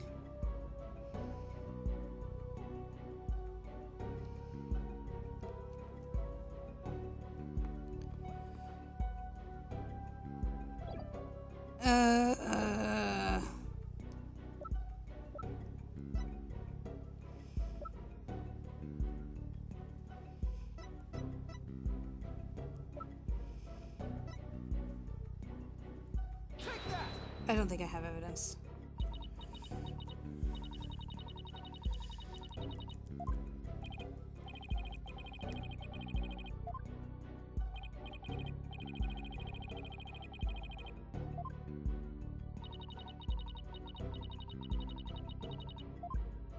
It wasn't that random, actually. I was... It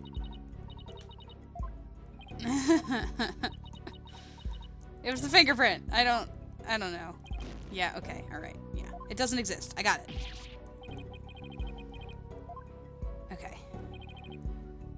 Does not exist. Such evidence does not exist. Just as I thought. I was so hoping you'd present meaningless evidence and allow me to claim your head. I did that. I did do that. Glad I didn't walk head first into that one then. I did though. I'm sorry. I always jump the... Whenever it gives you a question like that, you always have to respond in the positive, because it's like, oh yeah, of course, let's just bluff our way through it. Here, alright, yeah, we totally got this. So what now, Apollo? Well, unless we can prove that Nana killed Inga, this trial is over, and so are we. Isn't there still a way to get the proof that we need? Even without evidence? You know, key means of obtaining testimony here in Khura'in. The divination seance? Huh? Wait, are you actually suggesting... It certainly won't be easy, but it's worth a try. Oh no! Channeling. Your Majesty. A crucial step in uncovering the truth behind this case has yet to be taken in this trial. Oh no, okay, it is divination seance. But I'm positive that I can back up our claim with this one step. You mean you will be able to prove that Nana killed Justice Minister Inga? Okay, it shows the minutes before his death, though. So it won't show him being killed by her, because he didn't die until he was in the tomb. And just how to propose to do that. With the help of a certain someone. You need help. From someone. Well, I can't imagine who it could be. But I suppose I must ask. Whose help do you need to uncover the truth? Oh, Rafa, are you up for it? I really don't want to ask you to do this. Oh. Look at that.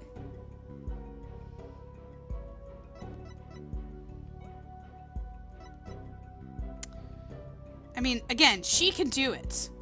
She is capable of doing it.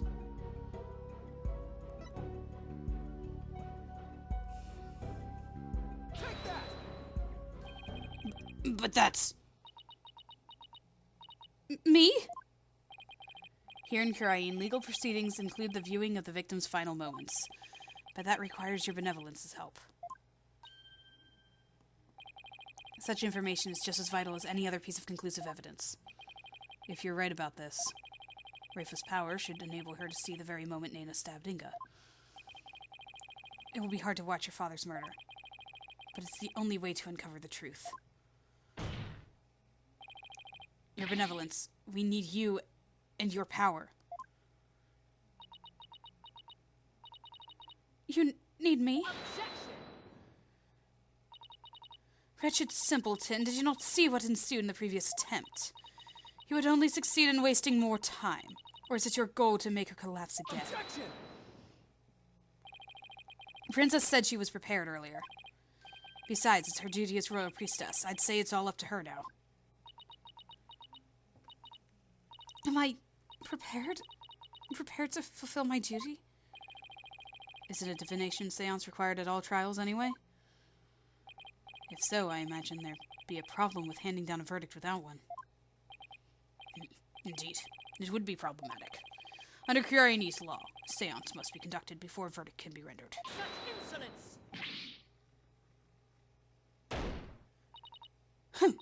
Must you try my patience so? If I must dispense with that vexing law, then dispense with it I shall. Huh? As ruling sovereign of Khura'in, I proclaim the following.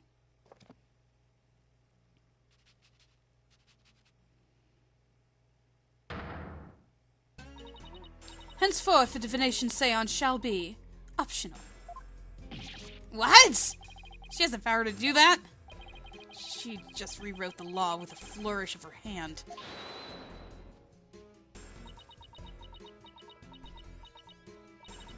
Mother, I do not wish for the trial to end like this.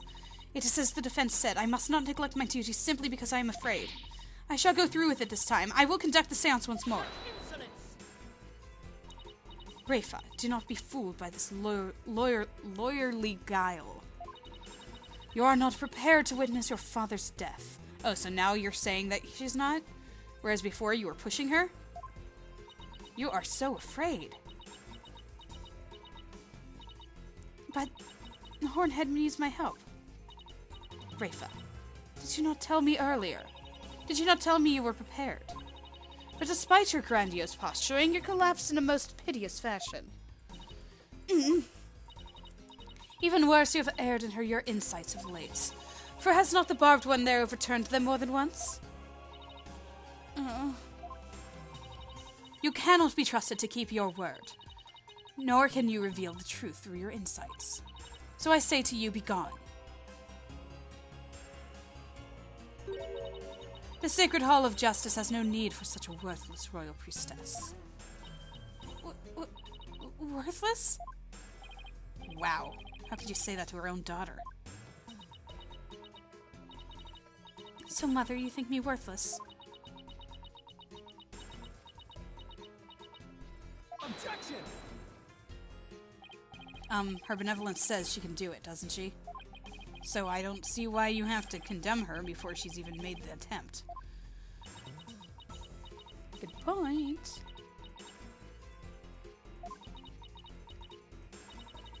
Very well, horned devil. If you really are so bent on having a seance, I shall give my consent. Really? However, should Rafa fail once more, you two and the accused shall all be executed on the spot. Come again. This is proving to be far more entertaining than I had anticipated. Well, lawyer, what say you? Will you wager your life and call on Rafa to perform a divination seance?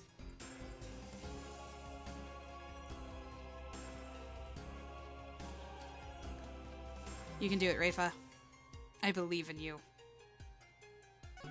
You have more reason now. I don't think you're worthless, your benevolence. Far from it, in fact. If you say you can do it, then I believe in you. Hornhead? I do not understand. If I fail, you will be put to death. I know you collapsed during your previous attempt.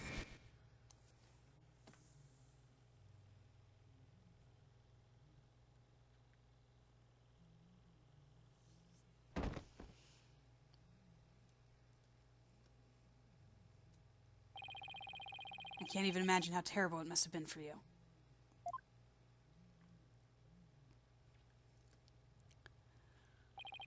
But despite that, you are willing to try again. I have faith in that conviction, in that courage.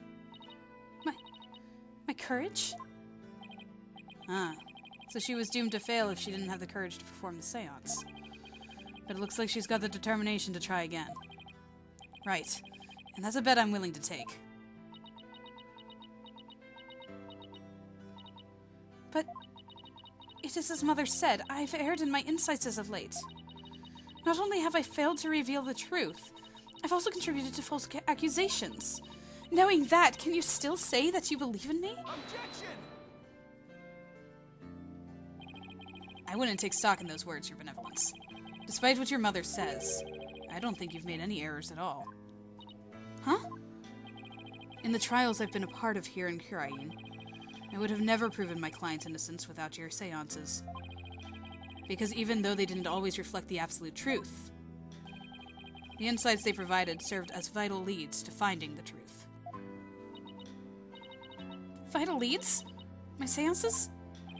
So please, your benevolence, try to perform the divination seance one more time.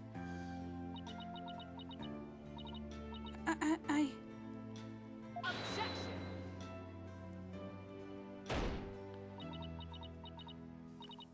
Rafa, stop this madness. It is for your own good. You are ill prepared to face your father's death. Go, leave the sacred hall at once.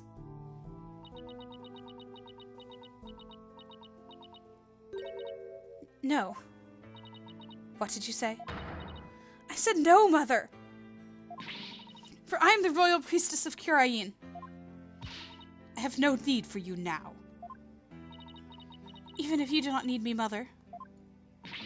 Hornhead and this Hall of Justice do. He proved that to me by risking his own life. It is because of him that I now understand. The divination seance is my sacred duty. I must fulfill it no matter the risk.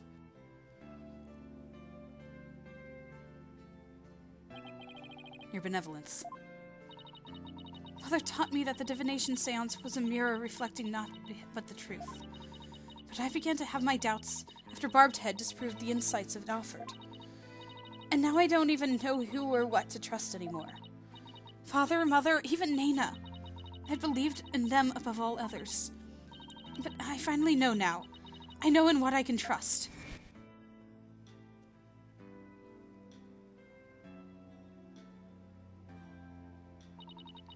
The royal priestess must debate each seance with the presiding lawyer and prosecutor.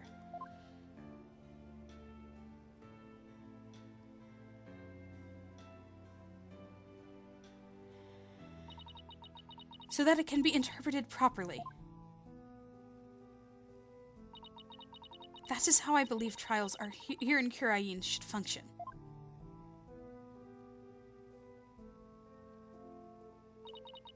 Therefore, the Hall of Justice needs me. It is my power that leads trials toward the truth. That is my sacred duty, and I will never shirk from it again. That right there, your benevolence, is the product of what you've learned in your struggles so far. The truth that you realized with your own strength. As my sacred duty, I must ensure that it is fulfilled. I must have the courage and resolve to see it through. Your Eminence, the royal priestess says she will conduct the divination seance. I see no grounds for you to forbid it. Unless, of course, you are worried that it might reveal something you find inconvenient.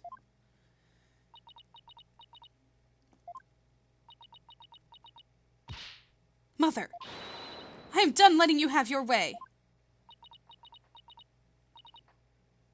Rafa, you would actually rebel against me, your mother and queen? Though I am scared to see my father's death, I must face my fear. That is what Hornhead has taught me here today. Rafa. I am the royal priestess, Rafa Padma Kurain. And I am prepared to face my father's death.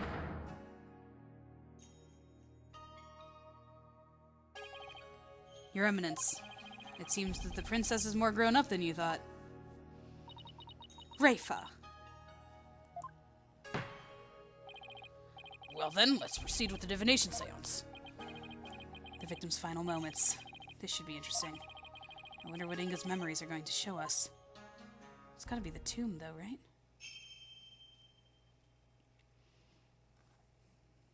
O Holy Mother, we hold this divination seance in your name. Let the eyes of everyone here be clear, and our ears be unstopped.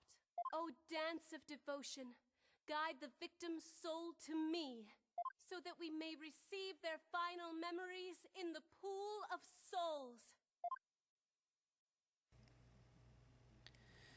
All right. We're gonna skip it, because we already saw it today. Let's see what we see.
Oh no.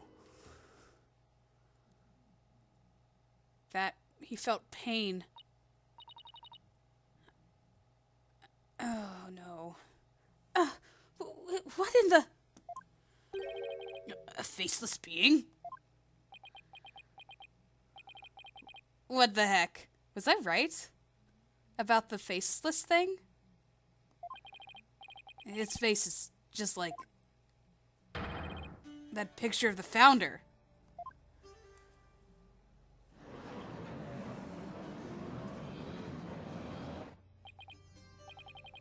I think that's the last thing anyone expected to see. Father, what was it? What was it you saw? Are we to understand that this was the last thing the victim saw? Yes, there can be no mistake. That was what my father himself witnessed. Very strange. You don't suppose the Holy Mother possessed the accused and slew Mr. Inga for planning a coup? The divine wrath of the Holy Mother? Oh, Holy Mother, we're ever grateful for your blessings. Talk about a sharp left turn into the Twilight Zone. You know, there's one thing in there that caught my attention. And what's that, Apollo?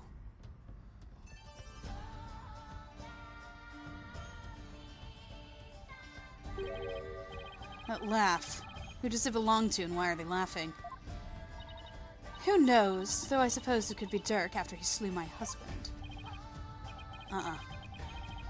that figure didn't even have a mouth.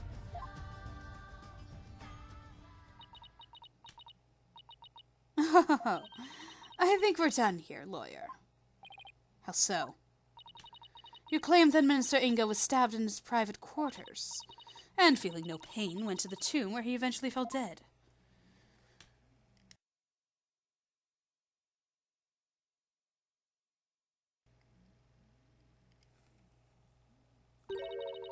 But this seance vision proves he was stabbed in the tomb and felt great pain, no less. Oh, that. Therefore, as I asserted all along, it was the accused who stabbed the minister in the tomb. Everything just backfired. Big time. Wow, Garan has the devil's own luck, doesn't she? Now then, I shall give voice to the soul of the deceased. Listen well and heed these words.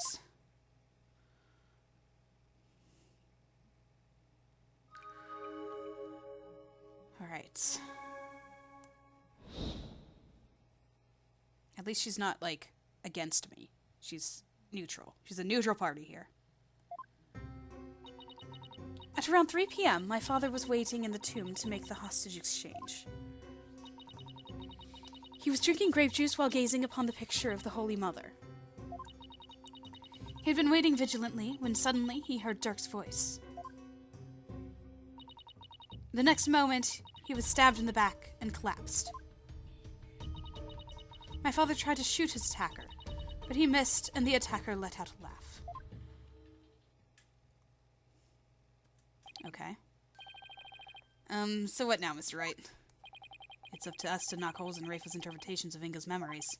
In other words, we need to prove that her understanding of them could be mistaken. Okay, I'll give it a try. Oh boy, here we go.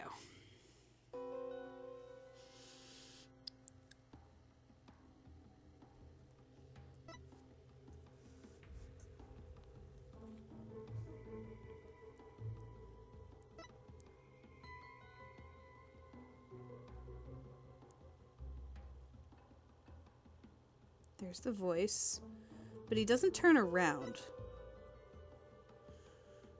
So I thought he was, like, talking to the Holy Mother.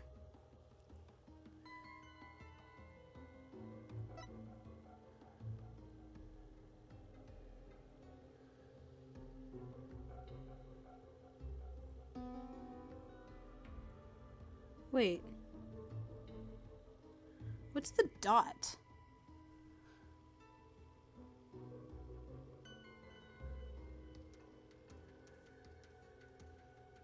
Did you see that?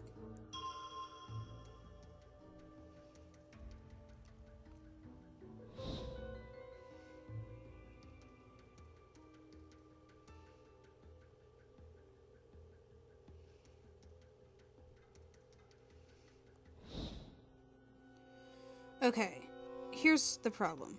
I don't think that this is Dirk's voice, because I think he would have turned around if it was Dirk's voice. I think it was his voice.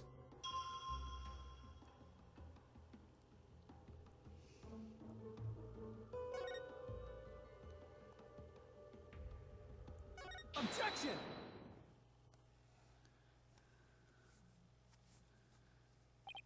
Your benevolence. There seems to be an inconsistency in your interpretation. An inconsistency? Where? Oh, is it not? Oh, there it is. Okay. Minister Inga is far too relaxed for what was supposedly about to take place.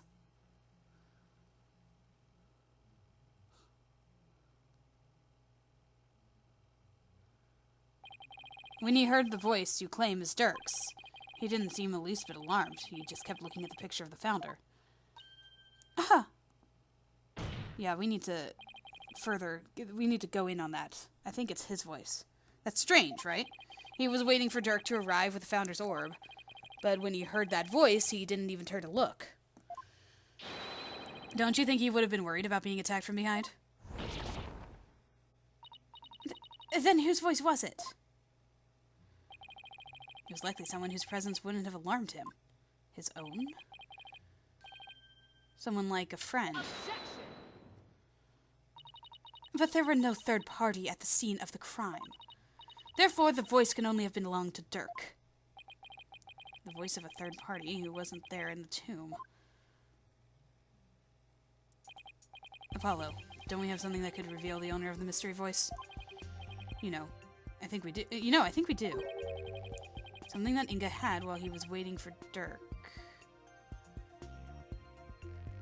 Oh, his phone. Oh, he was on the phone! Duh! Oh my goodness. With it, we just might be able to find out whose voice it was. I believe we can identify the male voice Minister Inga heard with this. I think it's just in the picture, right? Yeah. Take that! That's my father's... Oh, right. We probably shouldn't have shown that. I know this must be hard for you, but could you please look at this photo? Or at least just the part of the photo. Like, can you bend it? Maybe fold it up a little bit? There's something here that can point us toward the identity of the voice. This is the real source of the man's voice. Take that! A cell phone? Right. I believe that the voice the minister heard was of a call on the cell phone. I see. Well, that certainly makes sense. What is your eminence's view on the matter? I can see the possibility. Then it seems I must refine my vision.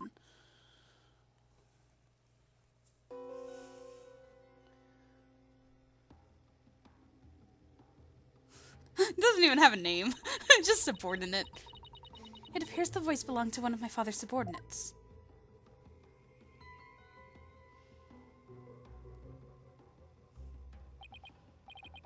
Why do you suppose he was talking to one of them then?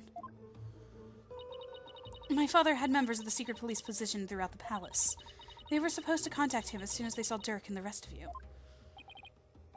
Okay, now we're getting somewhere. Your benevolence, I believe you have an insight to revise. I know, Barbed Head. Don't presume to tell me how to do my duty. Excuse me, princess.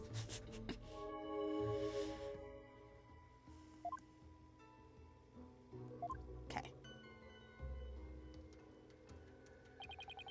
So the voice was coming from the phone. That's good to know. But there might have been other sounds coming from the phone. Sounds that could be clues.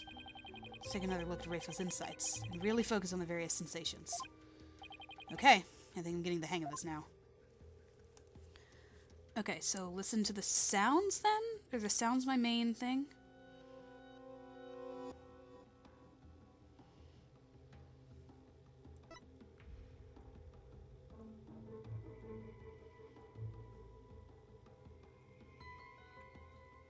Footsteps, footsteps, footsteps. Subordinate's voice on the phone. Lions roar. Dogs bark. What?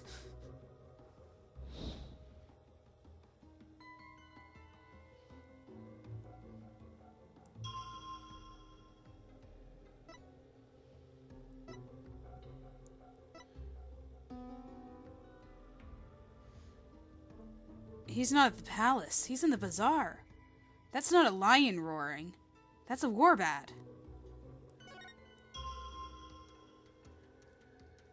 And the dog barking?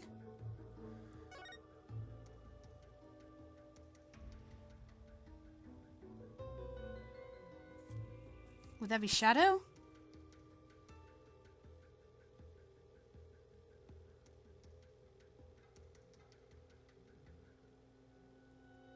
Let's focus on the lion's roar. I think. Objection! It's gotta be the warbat, right? I hate to break it to you, your benevolence, but you misinterpreted something again. What do you mean? Again? Smooth move, Apollo. I think you just hurt her feelings. She may put on a brave face, but she feels more than she lets on. Let me rephrase that, your benevolence. Your interpretation of your father's phone call to his subordinate at the palace is inconsistent with his final memory. What do you mean by that?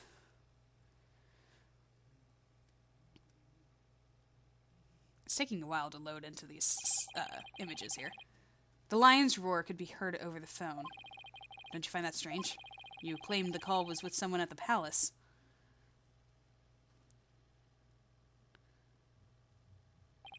But let me ask you, do you keep lions there?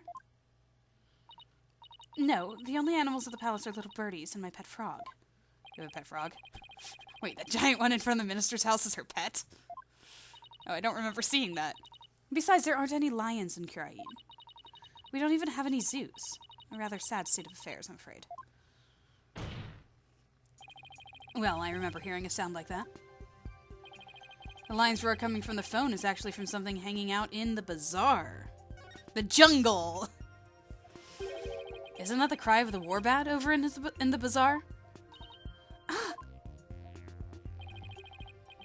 Your benevolence, do you think you can clarify the voice for me? Very well. I will now attempt to further refine my vision. The vagueness that happens, though. Man. Okay, there we go. What's this?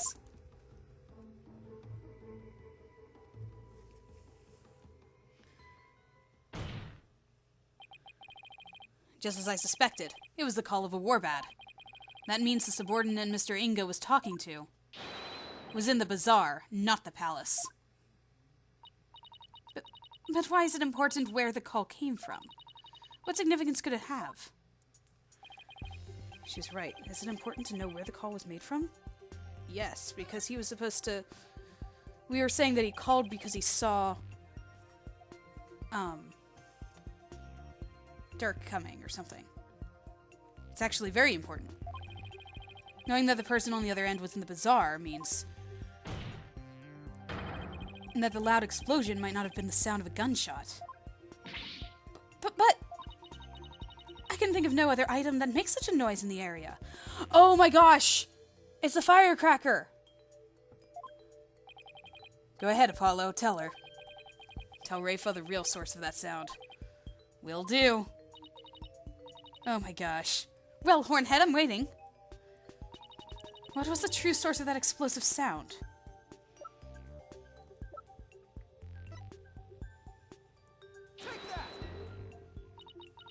What is that? It's Albie, your guide statement. In it, he claims that Dat's a rebel threw a firecracker at him while he was at the bazaar. Then... Yes, the sound heard over the phone was a firecracker exploding. Ah! Objection! And yet, a bullet was found at the scene of the crime. A bullet fired from Mr. Inga's gun. How to explain that? Well, we don't know whether it was fired during the course of the crime, right? Or do you have evidence that proves when the pistol was discharged? No, I have none. Well, for once the prosecution gets to say that. Wait a second. If that loud bang was a firecracker, then could that laugh at the end have been... That's a rebel? No, it can't be. Oh, it can. And it is. The laugh came from none other than... the Joker, who got a kick out of startling Albie with his dragon snot snaps. That happy-go-lucky Dat's a rebel. What?! Someone should really put a leash on that guy.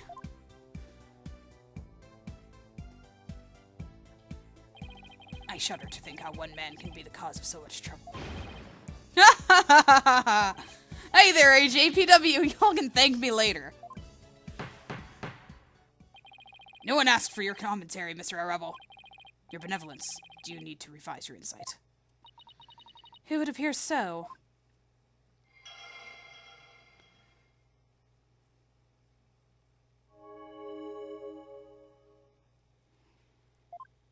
So now the problem is it says 3 p.m.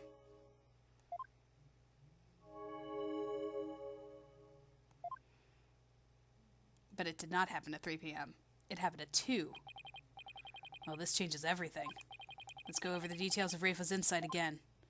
Okay. I think I've got this down now. Time to find another inconsistency.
It wouldn't have been around 3 p.m.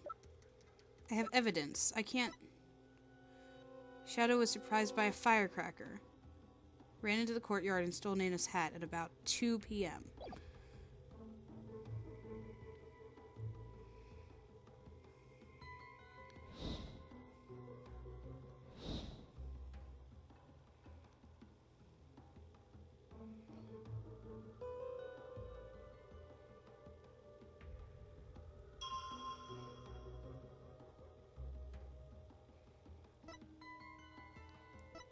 If we know it was Datz's...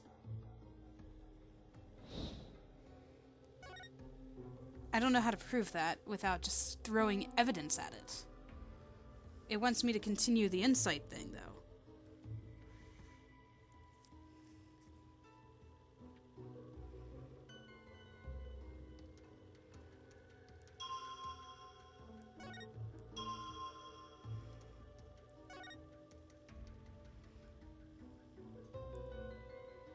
Objection!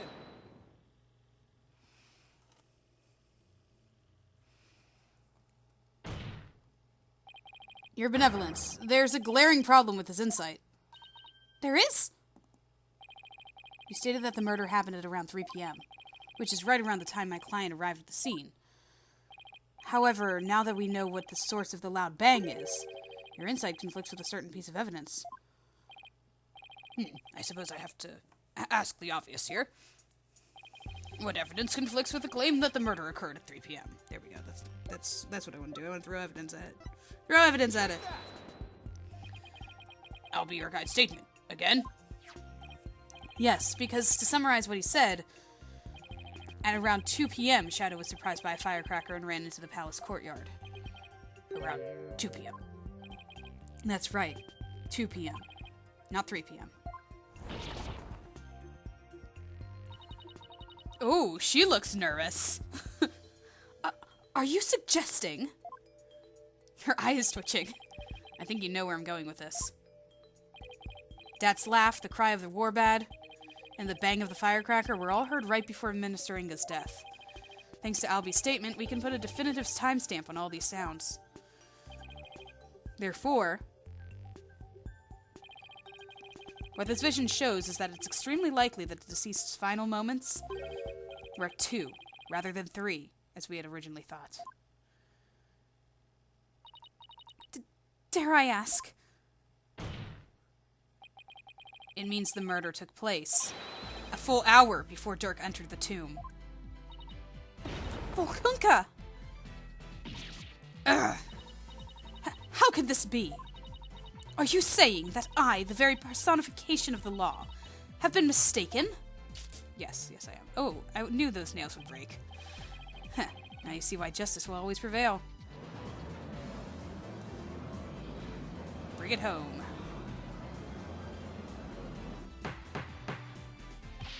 Peace, I say. Now in defense, I must remind you that the figure of the accused was clearly shown in the vision. How do you explain that? I wouldn't say it was clearly shown. After all, the figure didn't actually have a face. You are absolutely right. Without a face, we can't be certain of who it was. Furthermore, I need to remind you that if the vision is from 2 p.m. Oh, sorry, that was Apollo. Furthermore, I need to remind you that if the vision was from 2 p.m., Dirk was still with me and Mr. Wright. Which means this faceless figure couldn't possibly be him. So then, what are we to make of this 1 hour difference? Wait, 2 o'clock? That's when... My mother was performing the rite of the channeling.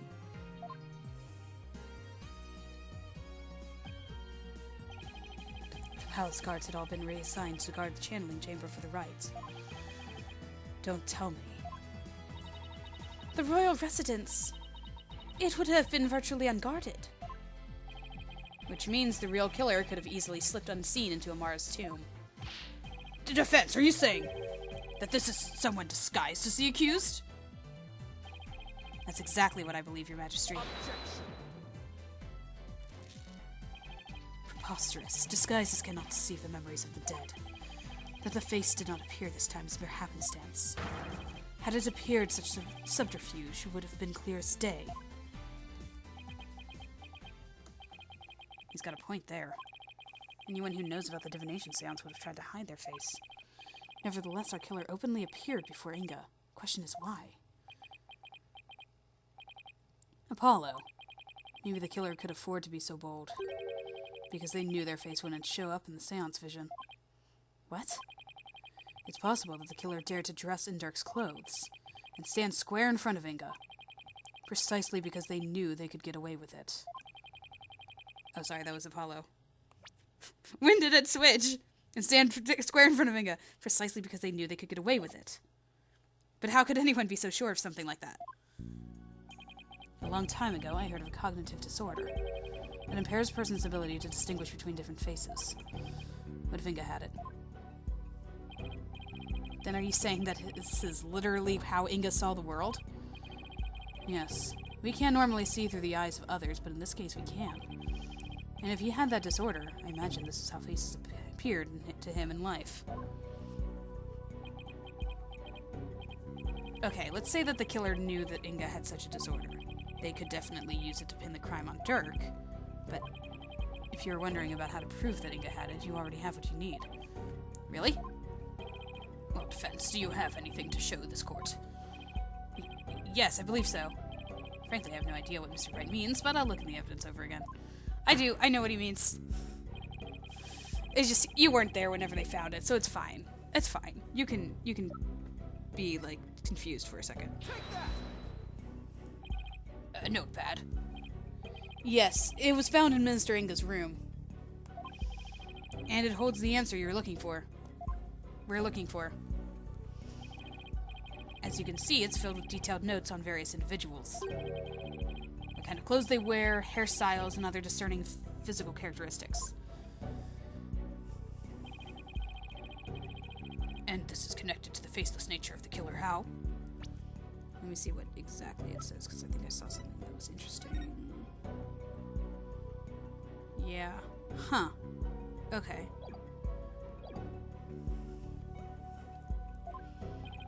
The vision we saw was exactly what Minister Inga saw with his own eyes. It is he who saw the killer as a person without a face. In fact, this is how he normally saw everyone around him. What's this? I believe Minister Inga had a disorder that prevented him from recognizing faces. It would explain the faceless being. And why he needed a notepad full of people's physical characteristics. Now that I think about it, my father was always terrible at remembering people. By simply changing my hairstyle, he would fail to recognize even me. Your Eminence, you knew that your husband had such a disorder, didn't you?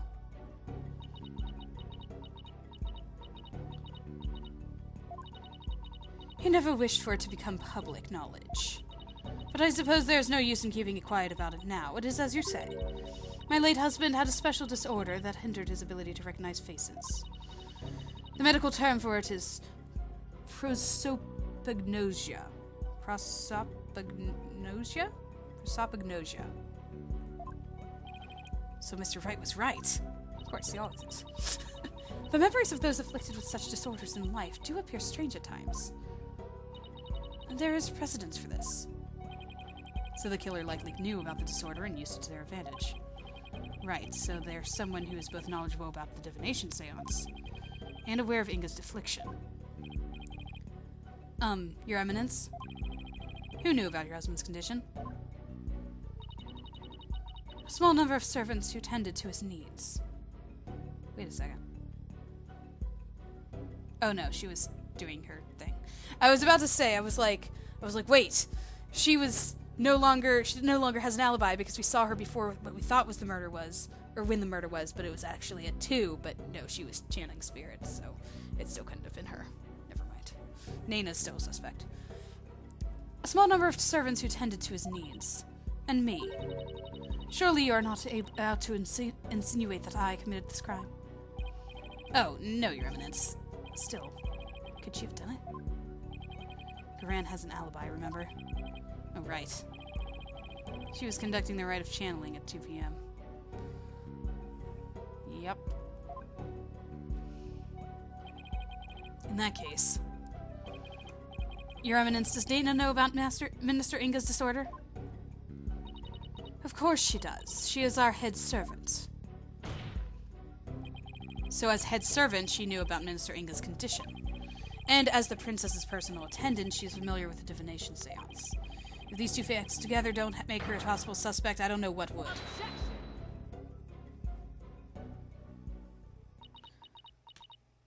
Well, her confidence is back. You witless lawyer, how quick you are to forget the facts. Facts like... when Inga was last seen alive.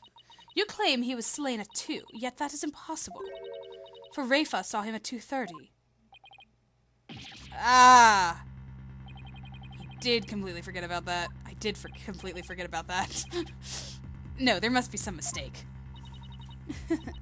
So you see, the murder could have only happened at 3 p.m. The hour Dirk entered the tomb. There's no other answer to this puzzle. Why don't we ever get to make up answers like Garan makes up laws? Guess it's back to square one. Where did we go wrong? I don't think we're the problem. We just seem to be short one piece of the puzzle. Our deductions so far explain everything to a T. Everything except for Inga's sighting at 2:30. I see, and without that final puzzle piece, all of our deductions fall apart. Apollo, if Inga's sighting is the only anomaly, we'll just have to find a way to make it fit into the bigger picture. Time to think outside the box then, right? Let's see. It'd be impossible to see Inga walking around after he'd been killed. But what if there was a way to make people think he was alive, even though he was dead?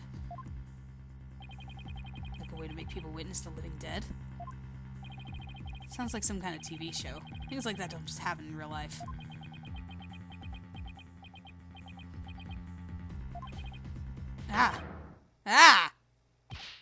Apollo, did you just... I did. I figured it out. I know how to make people witness the living dead. Your Majesty, our deductions weren't wrong after all. Despite Minister Inga being murdered at 2 p.m., he was seen heading into the tomb at 2:30, and I'll tell you how. I certainly hope you will, because I have no idea what you're talking about. The Minister Inga, her benevolence saw, was in fact... a ghost or a clone. Someone channeling him is an interesting idea.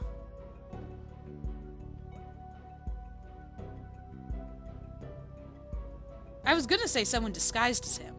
Because if the killer could disguise themselves as Dirk, why not also disguise themselves as Inga? I'm gonna go with the disguised. Because it couldn't be channeling because the Queen's the only one who's able to channel. And she was channeling. Or she was with us the entire time. If someone disguised as Minister Inga. Though I don't know what the big shocked thing was for him. Like, it's leading me to believe that he is meaning channeling. Because I feel like this wouldn't be a big, like, oh, I see, it's the living dead, oh no. I don't know. We'll see where this takes us. If someone disguises Minister Inga. But I saw his face. I have no doubt that it was my father. Oh, that's right. Then maybe you have the facial recognition design. That's utter hogwash, Hornhead. Why don't you prove it then? Would you really still recognize me without these horns? Huh. That look you make when trying to dig yourself out of a hole is such nonsense. It's forever etched into my brain. I couldn't forget that imbecilic visage if I wanted to. If you don't believe me, how about I yank those horns off your head? Then we'll see. No, thanks. I'm kind of attached to them. Literally. Okay. Okay, so it was. That was the reason for the shock. It was the deceased being channeled. It's the only way a man who was already dead could have been seen by her benevolence. Channeled, you say? That's right. And there are only 2 people capable of spiritual channeling here in Curain. Her Eminence Queen Garan and Maya Fey. Oh, I forgot about Maya being there.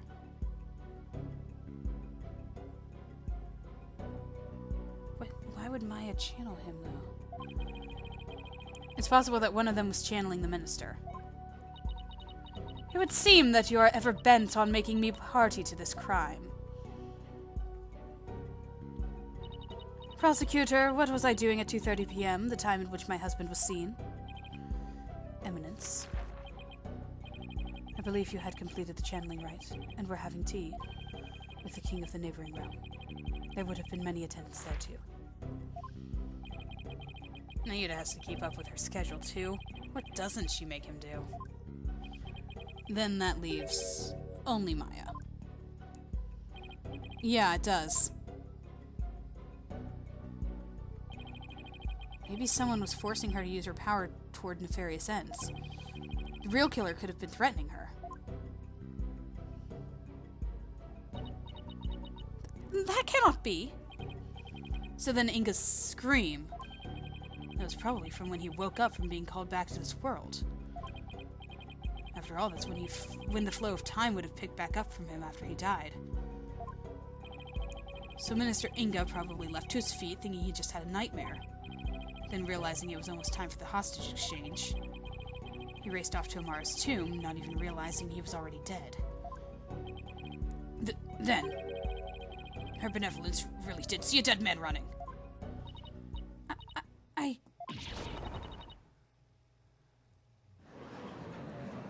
Huh. He didn't have a knife in his back, but he was Maya. Using the secret power of spirit channeling to commit a crime. How can this be? The defense calls Miss Maya Fey to the stand. She's in the hospital. Well, Your Eminence, will you allow a new witness? It matters not. Either way, this lawyer shall soon know the truth. He will know just how much of an imbecile he is in the face of my infallible arguments. Insult me all you want, witch, but you'll be eating those words when I expose the truth. Very well, let's adjourn until the next witness is ready.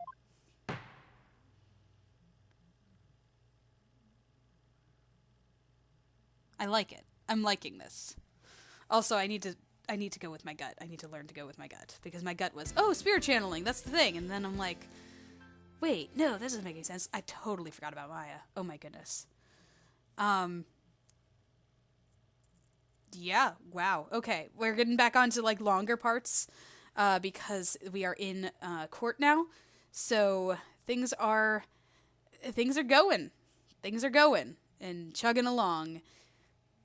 And we actually are standing a chance here. We've got proof. I mean, it's all but proven that he was killed before Dirk even got there. But what is the Queen's part of it? Because she's got to be complicit somehow, right? She's got to be in on it in some way. And Nayna being our prime suspect right now? What is going on with that? And where is Nayna? And what's going on with her? And what's happening? And then I noticed something in the divination seance that made me even more think that it was Nayna. I wonder if you guys noticed it too. But yeah, there's a lot. There's a lot to take in here. And it looks like we have 2 more parts before the big finale here. So we've still got a ways to go, and we've still got a crime 23 years ago to solve. So stay tuned, stick around, subscribe, because I always forget to say that. And I will talk to you guys next time.